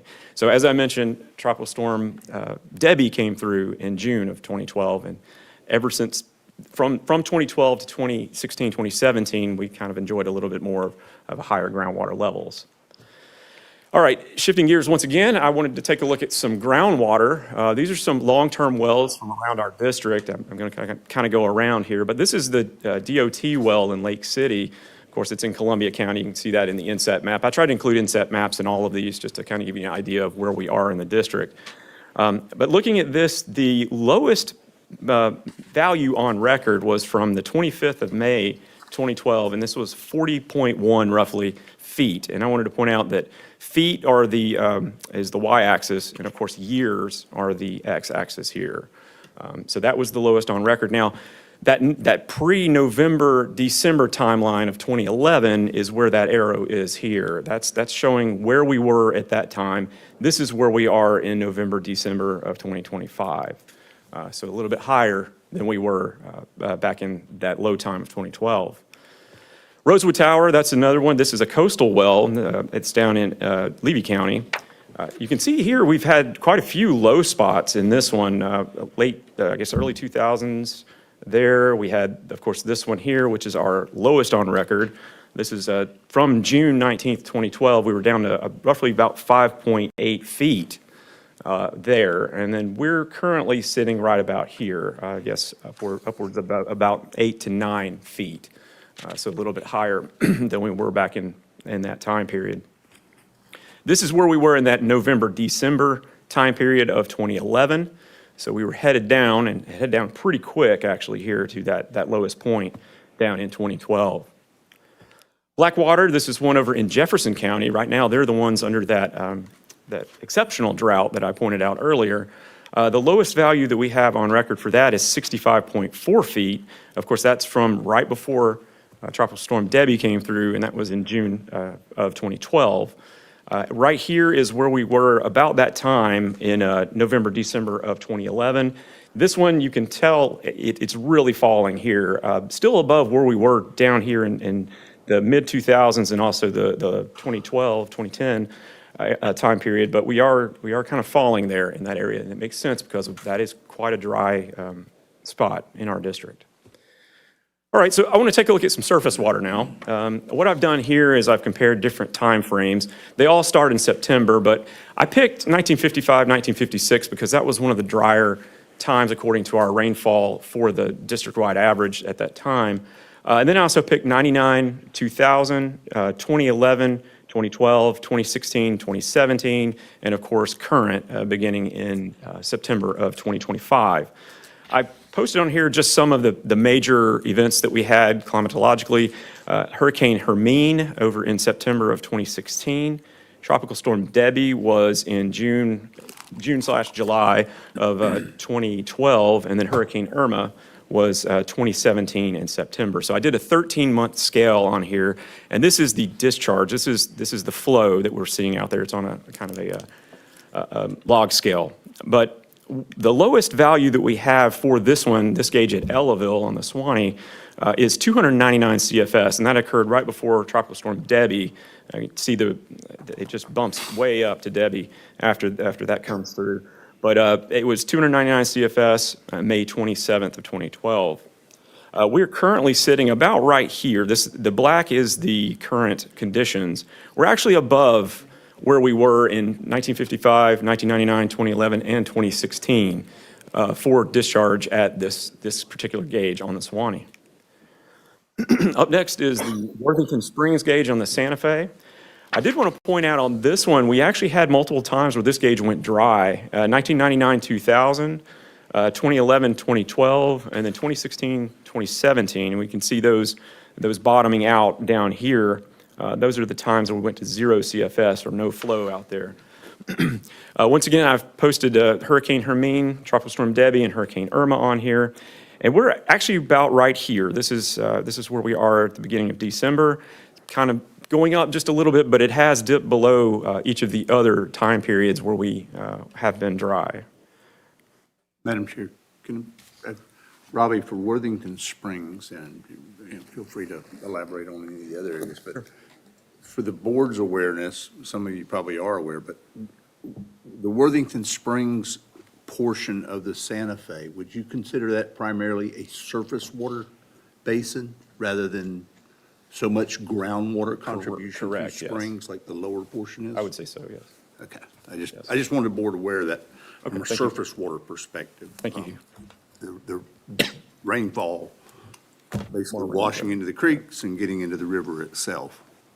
Good point. It really, to me, it becomes really apparent, the differences in our systems from a groundwater to a surface water system. Up next is the Fort White. This is, once again, I'm using the same time periods here, but the lowest value that we have for Fort White is 342 CFS. That actually occurred in 2009 in April. But to Hugh's point, what we can do to point out here is it's very flat here, and that's mainly because of the groundwater inputs that we have at the Fort White gauge. That's a little bit different than what we saw at the Worthington Springs gauge. Once again, I've put the Hurricane Hermine on here, Tropical Storm Debbie, and then Hurricane Irma. You can definitely see where those have hit and kind of spiked the river up. But we're sitting right now currently just below where we were in 2016, but we're above where we were in the 1950s, 1990s, and 2011. Of course, the 2011 is the lowest one on here in green. Next gauge we're going to look at is Lamont. That's the Osceola River over in Jefferson, Madison County. That one, the lowest, it has actually gone dry as well. October, November, December, May, and June of 2011, 2012, that one has also hit 0 CFS as well, also gone dry. Currently, we're sitting about even with where we were in 2016. We're right in here. But you can definitely see that 2011, 2012 is the lowest that we have on record for that particular gauge. All right, and then finally the Wilcox gauge. This is in the lower Suwannee. This one's one that's tidally influenced, but I went and looked for the lowest value of positive flow. And according to our records, 2002 February was the lowest positive flow that we have on record, and that was 1,070 CFS. We're actually well above that now. It's a little hard to see, but we're just on top here, just above where we were in 1955. So we're actually above all of the other discharge values from those time periods at this gauge. Interestingly enough, during low water, you can actually see the tidal influences throughout the record here versus some of the higher times. It's a little bit more muted. All right, let's take a look at some springs now. Madison Blue Spring is the first one that comes up. I wanted to look at all of these time periods, but unfortunately, most of our springs, we only have everything from about the year 2000 on. That's, I think, when this Springs initiative got going in the early 2000s. But I wanted to keep the colors consistent, so you're going to see the 1955, 1999 on there as well, but really we're only going to see the last three for the subsequent slides here. Once again, Hurricane Hermine, you can see the peak here, and then it kind of goes a little bit south here in Tropical Storm Debbie and Hurricane Irma. We had some backwater, a little bit of backwater conditions there. But this one is well above a little bit above where we were in 2016 and our 2011 values as well. Up next is the Ichetuckney at US 27. Interestingly enough, Tropical Storm Debbie actually spiked it, I guess, due to the groundwater inputs that system had. But Hurricane Irma, of course, had it reversing. Well, not reversing, but it had it almost stopped, almost hit a concrete wall for that Santa Fe when all that big slug of water came down headed toward the Swanee. But where we're at here is just about even with that 2016 value over there. And then we're actually well above where we were in that 2011. 2011 is, once again, it's going to be the lowest that we're going to see in pretty much all of these graphics. Up next is Fanning Spring. I've also annotated these as well for those events. This one's actually gone up a little bit. I think that's probably due to some of the rainfall that we've had down in that area possibly. But we're kind of above where we were in the 2016 and 2011 timeframes. Manatee Spring, this one is also, I got the annotations here. That one's a little hard to see as well, but we're about right here in December. So we're about even with where we were in 2011 and 2016, according to the discharge values for Manatee. Okay, so for the hydro report, what I typically do is show the 3-month tropical or 3-month outlook for seasonal precipitation from NOAA. I actually wanted to go a little bit farther into the future. They do put out quite a few predictions, and I typically just do the 3-month, but let's take a look at some of the longer term stuff here. January through March of 2026, we'll start from the left and go to the right. Very similar to what we're seeing in the next 3 months, we've got that 50 to 60% chance of below normal precipitation for our area. Moving that window of time forward, February through April 2026, we've got here we're seeing 40 to 50% chance of below normal precipitation. Then we move down to March, April, May of 2026. Equal chances, and I think this probably has to do with us moving over into that El Nino Southern Oscillation neutral condition, which is supposed to happen pretty soon after the turn of the year, January through March, something like that. So I believe that that's going to be equal chances of either high, average, or below average rainfall amounts. And then when we start to move into late spring, early summer, they've actually got us predicted to have slightly above or leaning above, looks like 33 to 40% above normal rainfall for those 3 months, that window of time for April through May. So I guess the take-home message would be, according to the National Weather Service predictions, it looks like we're going to be below average for rainfall for some time, at least until probably early spring, maybe even late spring, early summer. And finally, I wanted to show the El Nino Southern Oscillation neutral probabilities. You heard me mention today it was the 61% chance from January through March, and that's here in this gray bar right here. Going forward in time, it looks like we're probably going to continue with those neutral conditions, but it bears looking at that the El Nino forecast probabilities are going to be the second highest ones that we see in the summer. That would be a good thing for us if we could get the El Nino, because El Nino for our area is typically a little bit wetter and cooler than the La Nina being drier and warmer. And it also does help to prevent hurricane formations in the Atlantic as well, too, just with some of the upper level wind shears that it provides for us as well. Okay, I went through the regional drought indicators section and also the hydrologic data section. I will turn it back to Dr. Brown. She's going to go through the additional key factors, the water use demands, impacts to water supply wells, and then also some of the coordination with our adjacent water management districts. All right, thank you, Robbie. Before he flees entirely, if you do have any questions on the data, I know we went through a lot of data there. I promise you, we pared this down from how much data we had before. I promise you we did. I will say that in looking at it, you do see we do have dry conditions. We have dry conditions throughout our district, but in most places, it's not approaching record dry conditions. That doesn't mean that we don't need to be mindful. It just means that we need to be aware, and it is a regional condition more so. It's not, predominantly in one county or one region. We're seeing it pretty much across our district. So now I'll transition and just talk a little bit about the water use demands. That's kind of the other side of the equation, right? So we have the rainfall and the recharge, but then we also have the consumptive uses of water. So I'll talk a little bit about that.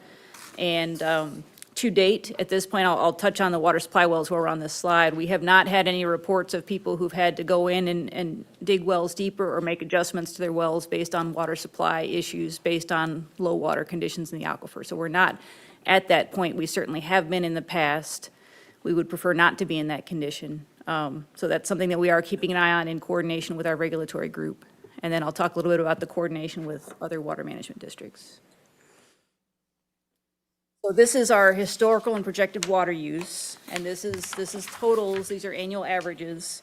So 2023, we have our estimate of water use there. It's about 259 million gallons per day. That includes all of our different use types, including agriculture. For agriculture, when we do these water use estimates, we're predicting it based on an average year demand. So what we know is that during dry conditions, there's going to be an increased demand for agriculture, and we have an estimate of what the difference in demand might look like between an average year and a dry year. So for example, for 2023, the difference between the demand that you would expect to see on an average year and a dry year, the difference is about 40 million gallons per day based on the needs of supplemental irrigation that are associated with water use. And so that would be the difference in water use demands that we would be looking at going into the growing season. If we remain in a 1 in 10 or drier situation, we'd be looking at an increase in water use of about 40 MGD relative to baseline conditions. Some of the reason why we're approaching you now to have these conversations is that we also know that for much of our water use, there's not a great difference in the magnitude of water use through the months of the year. So what this is showing is the percent of water use for the different categories that's occurring in each month. So January through December. For our non-agricultural water uses, there's not much variation month over month. So you're not seeing a high amount of use in June and July or a low amount of use in the wintertime. It's relatively constant. For agriculture, again, because much of our irrigation is supplemental irrigation, you do see a good deal of variation in terms of how much water use is needed different times of the year. So for example, where we are in December and then going into January, that's about the lowest demands that you have for supplemental irrigation in our district.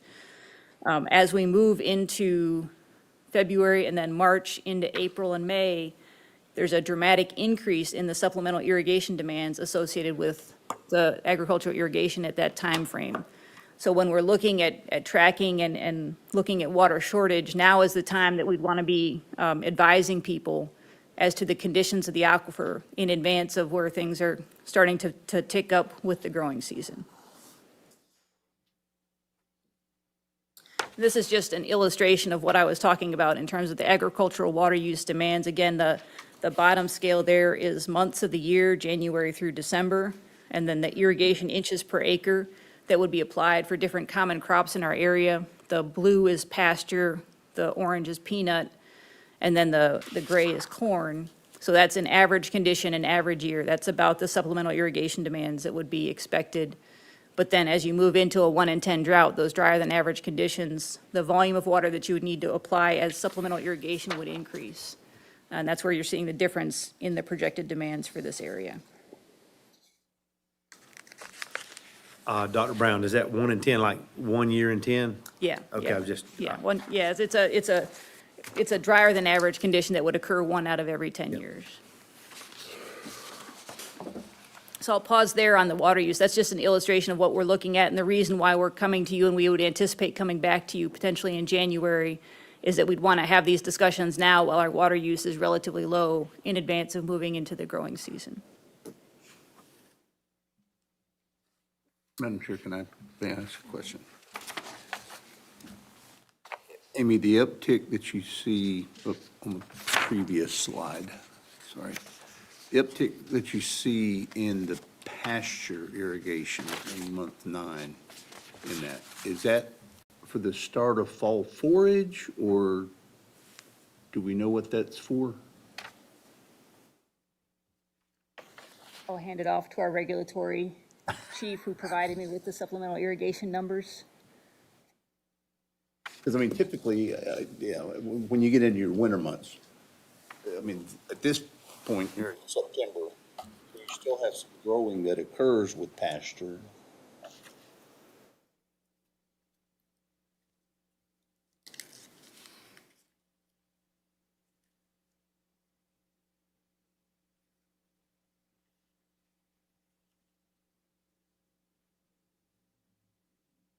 Right. And in September, we starts drying off, we think, at that time, so we may have to irrigate.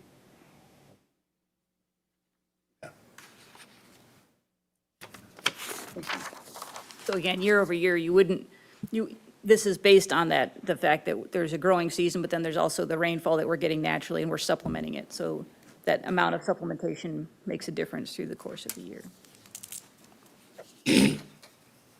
The other bit, before I dive into the water shortage and just giving you an overview of the water shortage process, I did want to emphasize that the district prioritizes the efficient use of water all year round. And so as we're talking about advising people to be mindful and efficient with their water use, that really is a district expectation all year round. And I think between the Ag Cost Share Program, our efforts with local municipalities, and other efforts, we've done a lot to make sure that people have the equipment that they need to efficiently use water all year round. And so the degree to which you see high-pressure irrigation, or the degree to which you see some of these other things in place, is diminished even from 2011-12 because of the investments that not just us, but that people have made in being more efficient with their water use.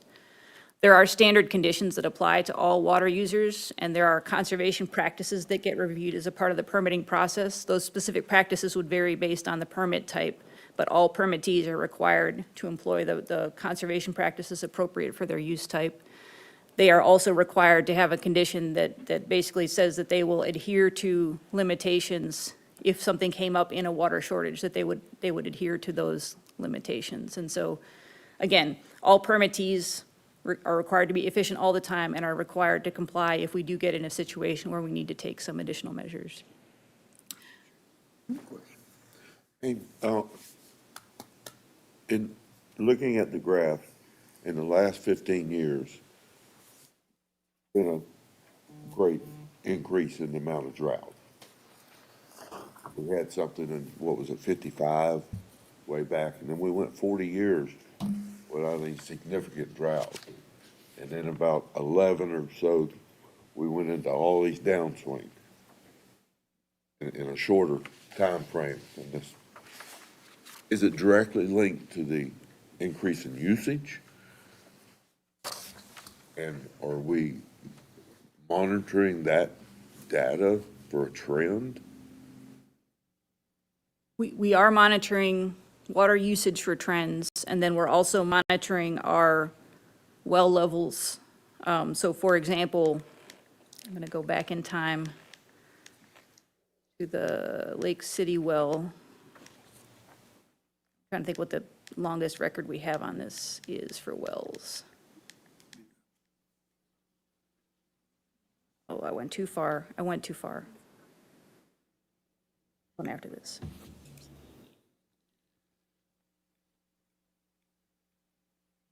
Okay, so this only gets us back to 82.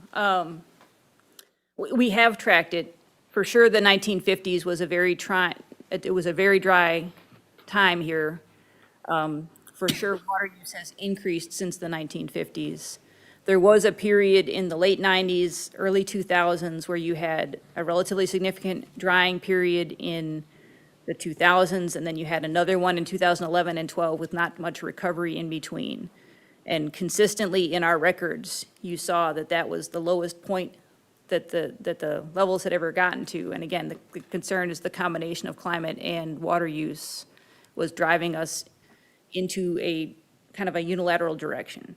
We have seen recovery since then.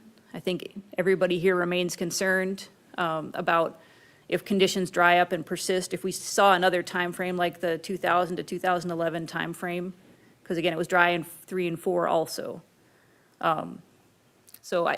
It's something that we're monitoring. It is something that we're looking at. We look at the levels, we look at the response of the systems to rainfall, and in some cases, we have seen changes in the response to rainfall. In other places, we haven't seen the same magnitude of response. And so we're still trying to understand what all the factors are that are driving the differences. Changes in evapotranspiration that could come with higher temperature or a change in the type of land use can also have an influence on the degree to which you get recharge after events. So there's a lot of factors. We are looking at them, and we're monitoring the conditions throughout the district. I don't know if that answers the question, but It does. My concern is, most of the time, we're in the good times. So we're issuing permits in the good times. But if we start seeing closer spans of drought, and of course, we were fortunate enough, I guess you'd call it fortunate, for storms like Debbie and Irma that did a great job on the recharge. Springs had a little too much, but we really can't count on major storms like that to bring us out of these droughts. As bad as the major storm is, we've been fortunate to have them, because we needed them real bad at those times. I'm just curious if there's a trend for more frequent drought periods.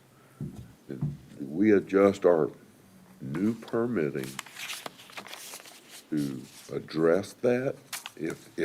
If the amount of use is the only other option that we can come up with for the rapid droughts, how do we approach that? Because most of our permitting's done in the good times. We got plenty of groundwater and but is it affecting the drought more rapidly?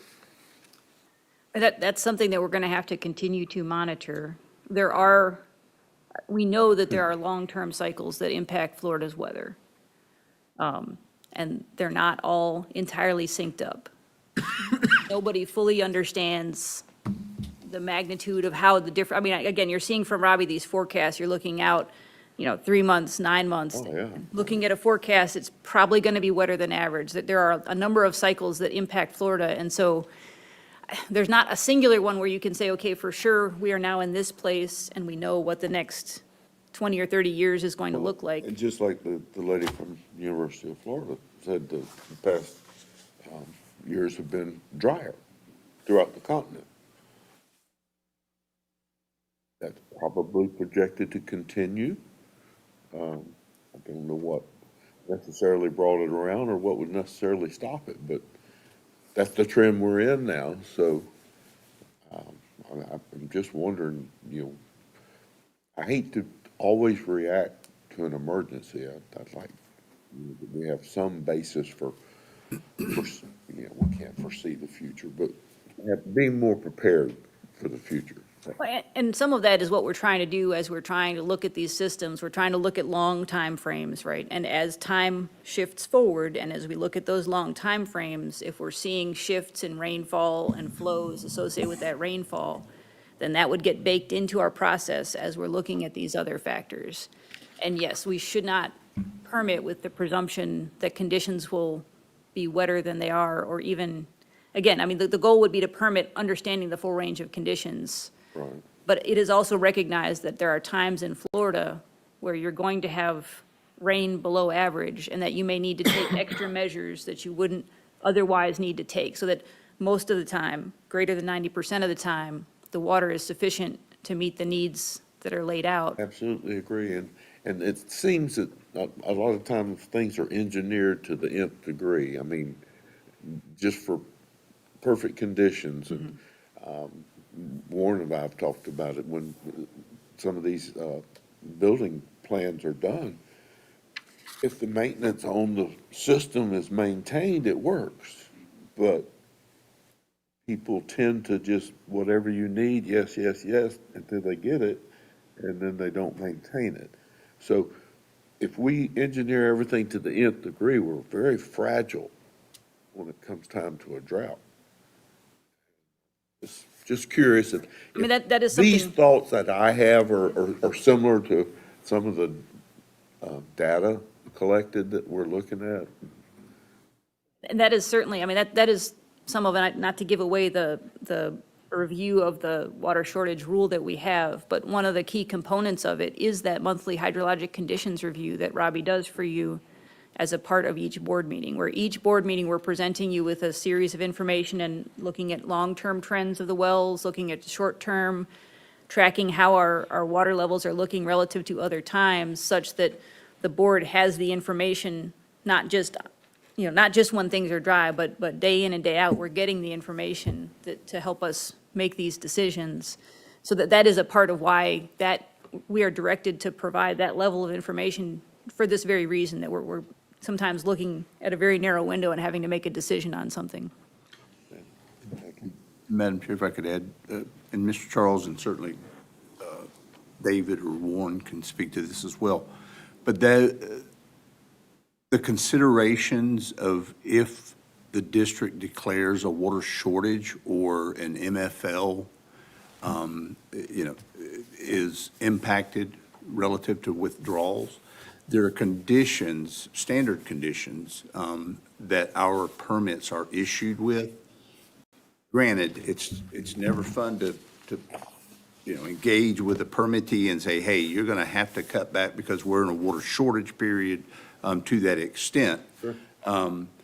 But we do have those standard conditions that are part of our permitting agreement with our permittees to that extent. And certainly the mission of the district is to try to identify, water supply, the projects that they all heard some about.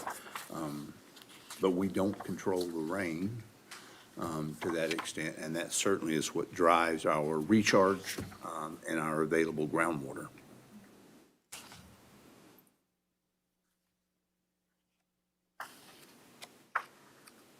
Robbie, good time to ask for a raise. Get us wetter conditions that are satisfactory in the next 4 months. We'll definitely discuss it, Robbie. Okay, that has been recorded for posterity, so. Before I move on to this slide, the other bit that I just wanted to highlight is the district does have mandatory lawn and landscape irrigation requirements that are in effect. And again, that's something that the district has moved to all year round.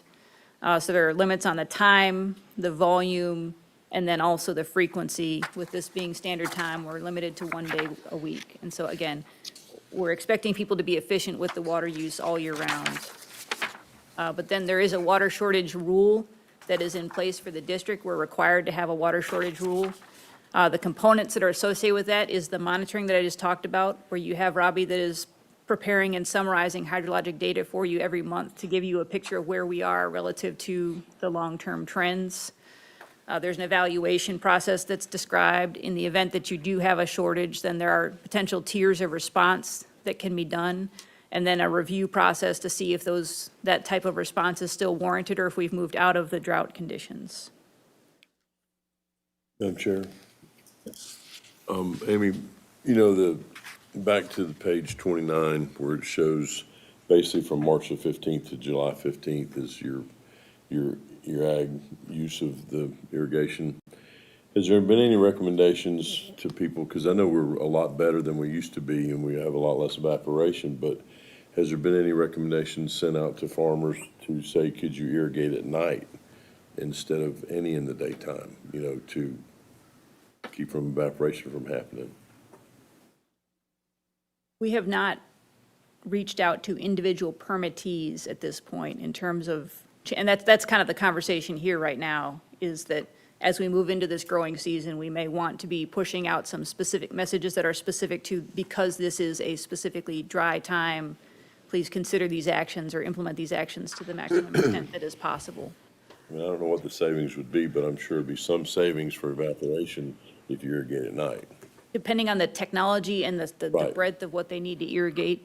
I will say that in reviewing where we were, I listened to Director Thomas as he was speaking back in the 2012 timeframe at the board meeting about the dry conditions there and the percentage of high pressure versus low pressure, higher efficiency systems that we have now. We have moved a lot of our irrigation already to more efficient processes and systems. We also have the soil moisture sense. So we have a lot more technology that can help be very efficient with that applied irrigation. But the specific measures that we would ask people for would depend both on the nature of their operations and then also the extent to which we feel like these conditions warrant specific action above and beyond what you would typically do. Madam Chair, I would add that the staff, in discussions with staff, one of the things to that end, Mr. Sessions, that the district is going to move forward with is an outreach campaign, an awareness campaign, even more so than where we are at today in informing people of our resource conditions, but highlighting, the water deficit that we are in and our drought and the need for efficiency. And here are some possible measures that you could implement from a voluntary standpoint. But that's going to be going forward. I don't know if Troy is still in here or not, but we talked about beginning some of that outreach campaign and stepping up that effort from an awareness perspective. People know it's dry, but they don't necessarily, because they don't deal with it every day like we do. They don't necessarily associate our groundwater conditions with what they're seeing on top. Yet, when they turn on an irrigation system or when they turn on their tap, the source of that water. Madam Chair, Yes.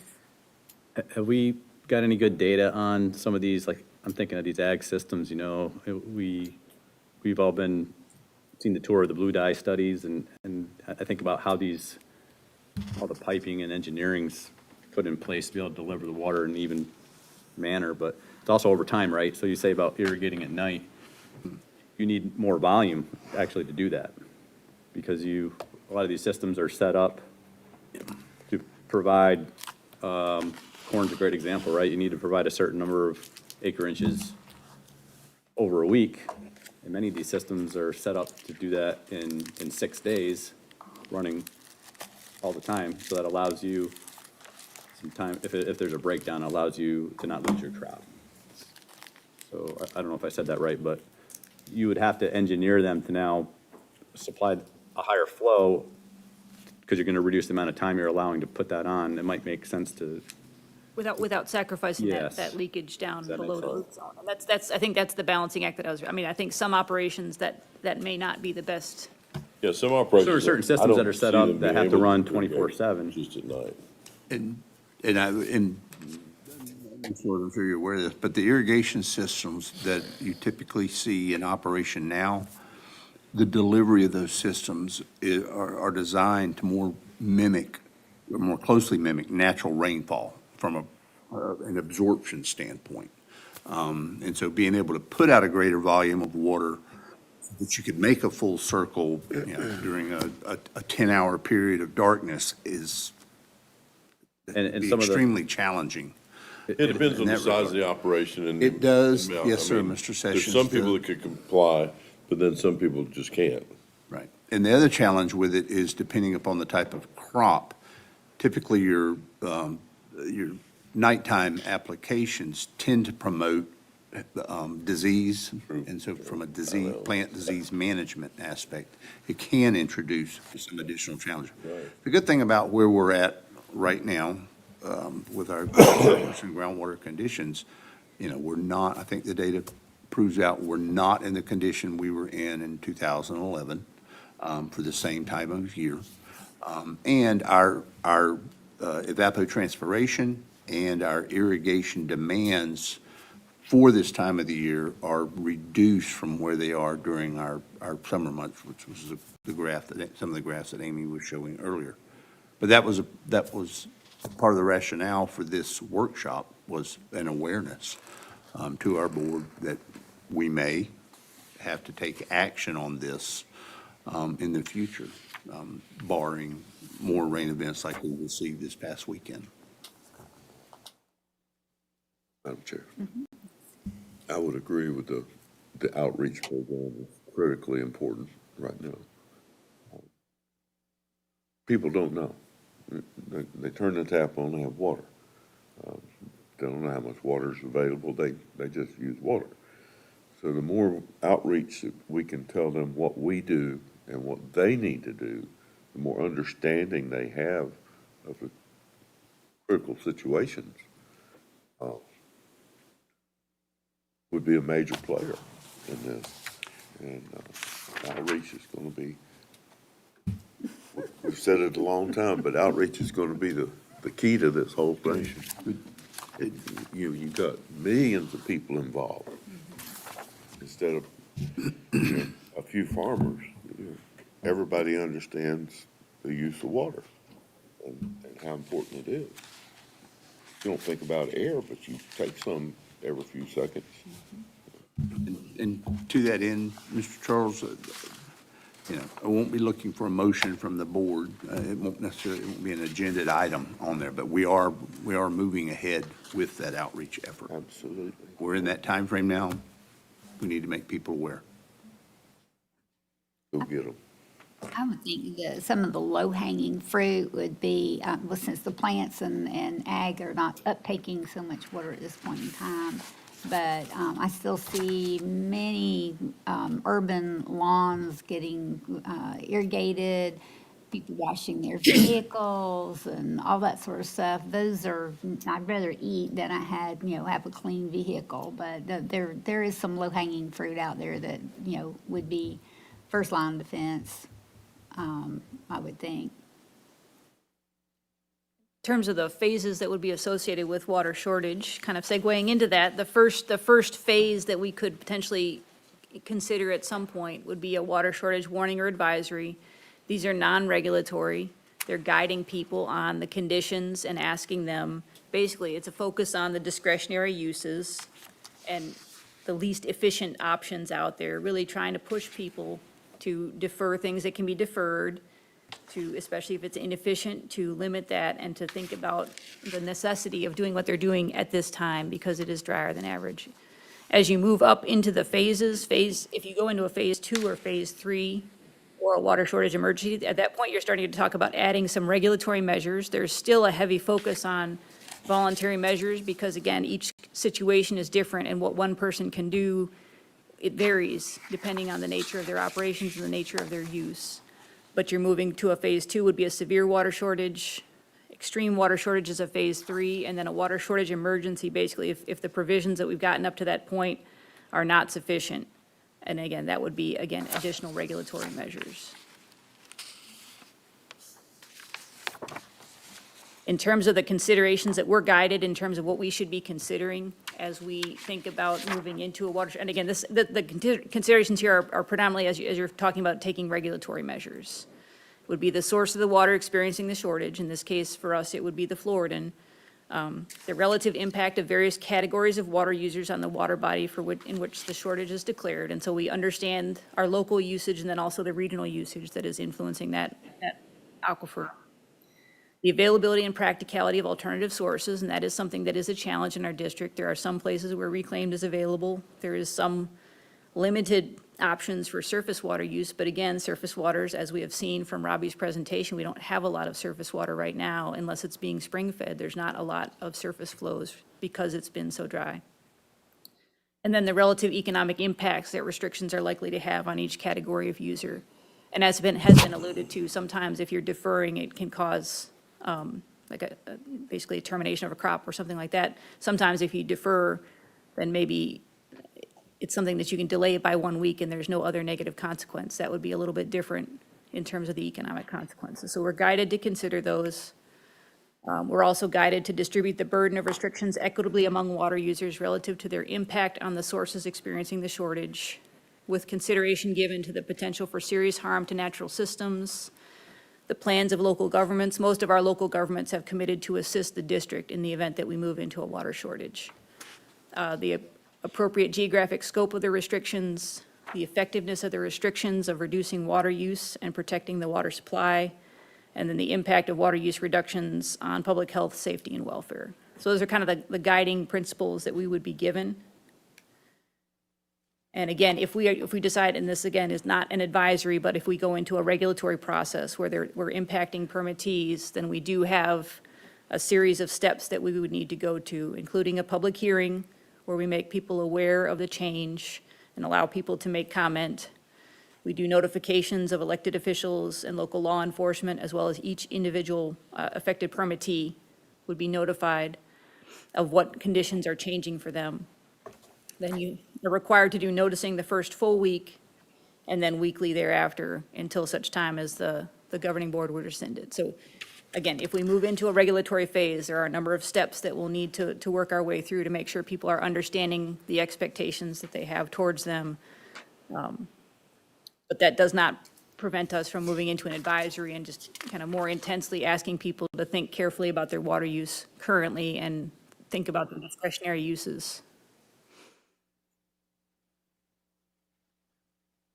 So the other component of this is that we do need to be coordinating with our adjacent water management districts.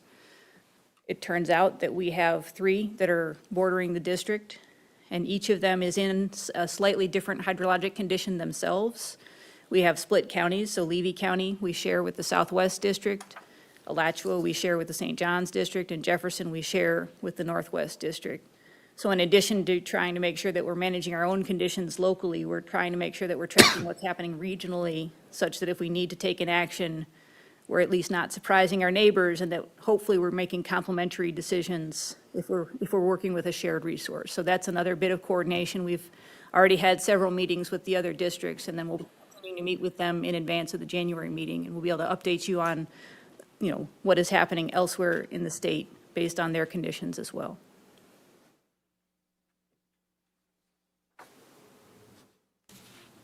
That is the overview that we have for you.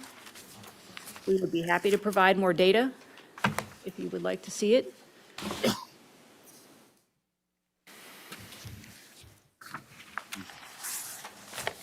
I think just keeping a close eye on it and keeping us appraised would be very helpful. We will do that. Thank you very much, Madam Chair. Thank you. All right. Is that the end of our workshop then? All right. Do we want to move right on into our Lands Committee then? All right, we'll do that. Move right on into our, all right. Is there a motion to adjourn the workshop? Make that motion. We have a motion and a second. All in favor say aye. Aye. Those opposed, like sign. Motion carried. There you go, sir. Thank you. I'm going to go ahead and call this meeting of the Lands Committee to order. Robin, can you have a roll call, please? Here. Here. Here. Here. I really do appreciate the committee members taking the time to be here for this meeting. Thank you very much. I know it's, sometimes it's inconvenient to stay a little bit late, but you guys did good. All right, public comments. I do not have any cards. Miss Robin, do we have any? Tyler, do we have any online? Okay, so we're going to go ahead and close that out. I'm going to turn the floor over to Caitlin now for the property exchange surplus conveyance. Very good. Thank you, Mr. Chair. Members of the committee, we have one item for your consideration today. This is the declaration of surplus parcels within the Riverbend Estates tract, consisting of 15.5 acres. The Riverbend Estates tract parcels were acquired through various transactions primarily from 1995 to 2001 using Save Our Rivers funds for a total of $87,650 across 14.2 acres. In 2023, an additional lot was added as part of an exchange, bringing that total acreage of the tract up to that 15.5 acres. These tracts are located within a residential area. They are isolated, as you can see from this context map, from other district properties and are not part of the district's active land management plan due to the natural community type. Pursuant to Governing Board Directive 25-0004, the property was screened using the district's water resource criteria, which is shown in the triage maps, and the surplus land guidelines shown in Table 2. Based on the analysis, the parcels do not further the district's land conservation purposes as outlined in the directive and are recommended for surplus, allowing for development with advanced septic requirements. This property is being brought to you because the district received an adjacency offer in October of this year for two portions of the estate, of Riverbend Estates, consisting of about 2 acres. When we reviewed this request and looked at these parcels in their totality, we decided, like other parcels that we have brought to you, to recommend surplus of all 15 acres, and we'll talk to you about why. Tyler, can we go to the next map, if there is one? Okay. So this is a really good map for y'all to see the justification for bringing the full, what we call the full track, which is the context of what you see here to you today. So the offer we received for surplus is this, what I call the nose right here, and then this lot right here. The person making the offer, which I'm not bringing the offer to you today, I'm just letting you know what spurred this request for surplus, was this acreage right here. And upon evaluation, again, we looked at the totality of the tract and looked at what our intent and our use of this was and decided that it met, and then evaluated it. Took it to the Lands Committee, the Staff Lands Committee, and evaluated it with our surplus guidelines, and it met the criteria for surplus. This area in Dixie County, if y'all are familiar, is an island here when the water is high, which you can see through this imagery. During other parts of the year when water's low, probably right now, people can access this island by four-wheeler, maybe even vehicle, and is used for what we would consider non-district recreation. So would not likely meet our rules for recreation, but people have a good time out there. So we had staff, one of the land management staff that has a wetlands background, went out and evaluated these properties. And I'm focusing right now on what I'm calling this island, this island area, to see how natural this was. He went out and did a soil analysis, found soil not native to our area. So this was very much man-made. We looked at some old aerials. This island was created and the canal system established between the mid-1940s and 1960s. So if you go back to 1945, 1949 imagery, it's not there. You get back to imagery in the 1960s, it is there. So it was pre-permitting, at least for the district's perspective. It was pre-permitting and is very old. But the soils indicate this is not natural in any way. Fill was brought in. We are not actively looking to restore this, just given the cost and the residential proximity, which you can see here clearly. So that's the story on the island. On this long rectangular piece right here, part of our surplus request, which for your consideration, would be to surplus this piece to convey to Dixie County. This is a boat ramp right here that is actively used by residents of the area. And there is some trailer parking that occurs on this parcel, which we do not object to in any way. We would just like to formally grant that piece to the county for their use and encouragement of public recreation long-term. This is a lot that again, is isolated and would meet surplus criteria as well. So that is the background on the parcels that we are bringing to you today for consideration. As I mentioned, a site visit was performed, and staff are welcome to take any questions that you have. And with that, would request that the Lands Committee consider this acreage for surplus. Questions from the committee? I have a question. Oh. Okay, go ahead. How, I guess, where is the landowner or the prospective buyer? Does he have a lot adjacent to some of that, or, are we asking one person to buy all of that at one time? How are we doing that? Mr. Chair. The current landowner, or the current offeror, is an adjacent landowner. We have not pursued negotiations with him because we did not want to get ahead of this committee and of the larger board. Staff is certainly interested in pursuing a sale that would be advantageous to the district and may include more than what he originally asked for. Thank you. I have a question. Yes. The trailer parking part, is that is the county interested in that, or is that to the same person? Mr. Chair, we similarly have not approached the county about their interest yet, not wanting to get in front of the committee or the board, but we would convey that to the county with the board's support, not to the landowner. Madam Chair, do we plan to restrict it at all, or are there county development restrictions that will take care of any uses of the property that we might object to?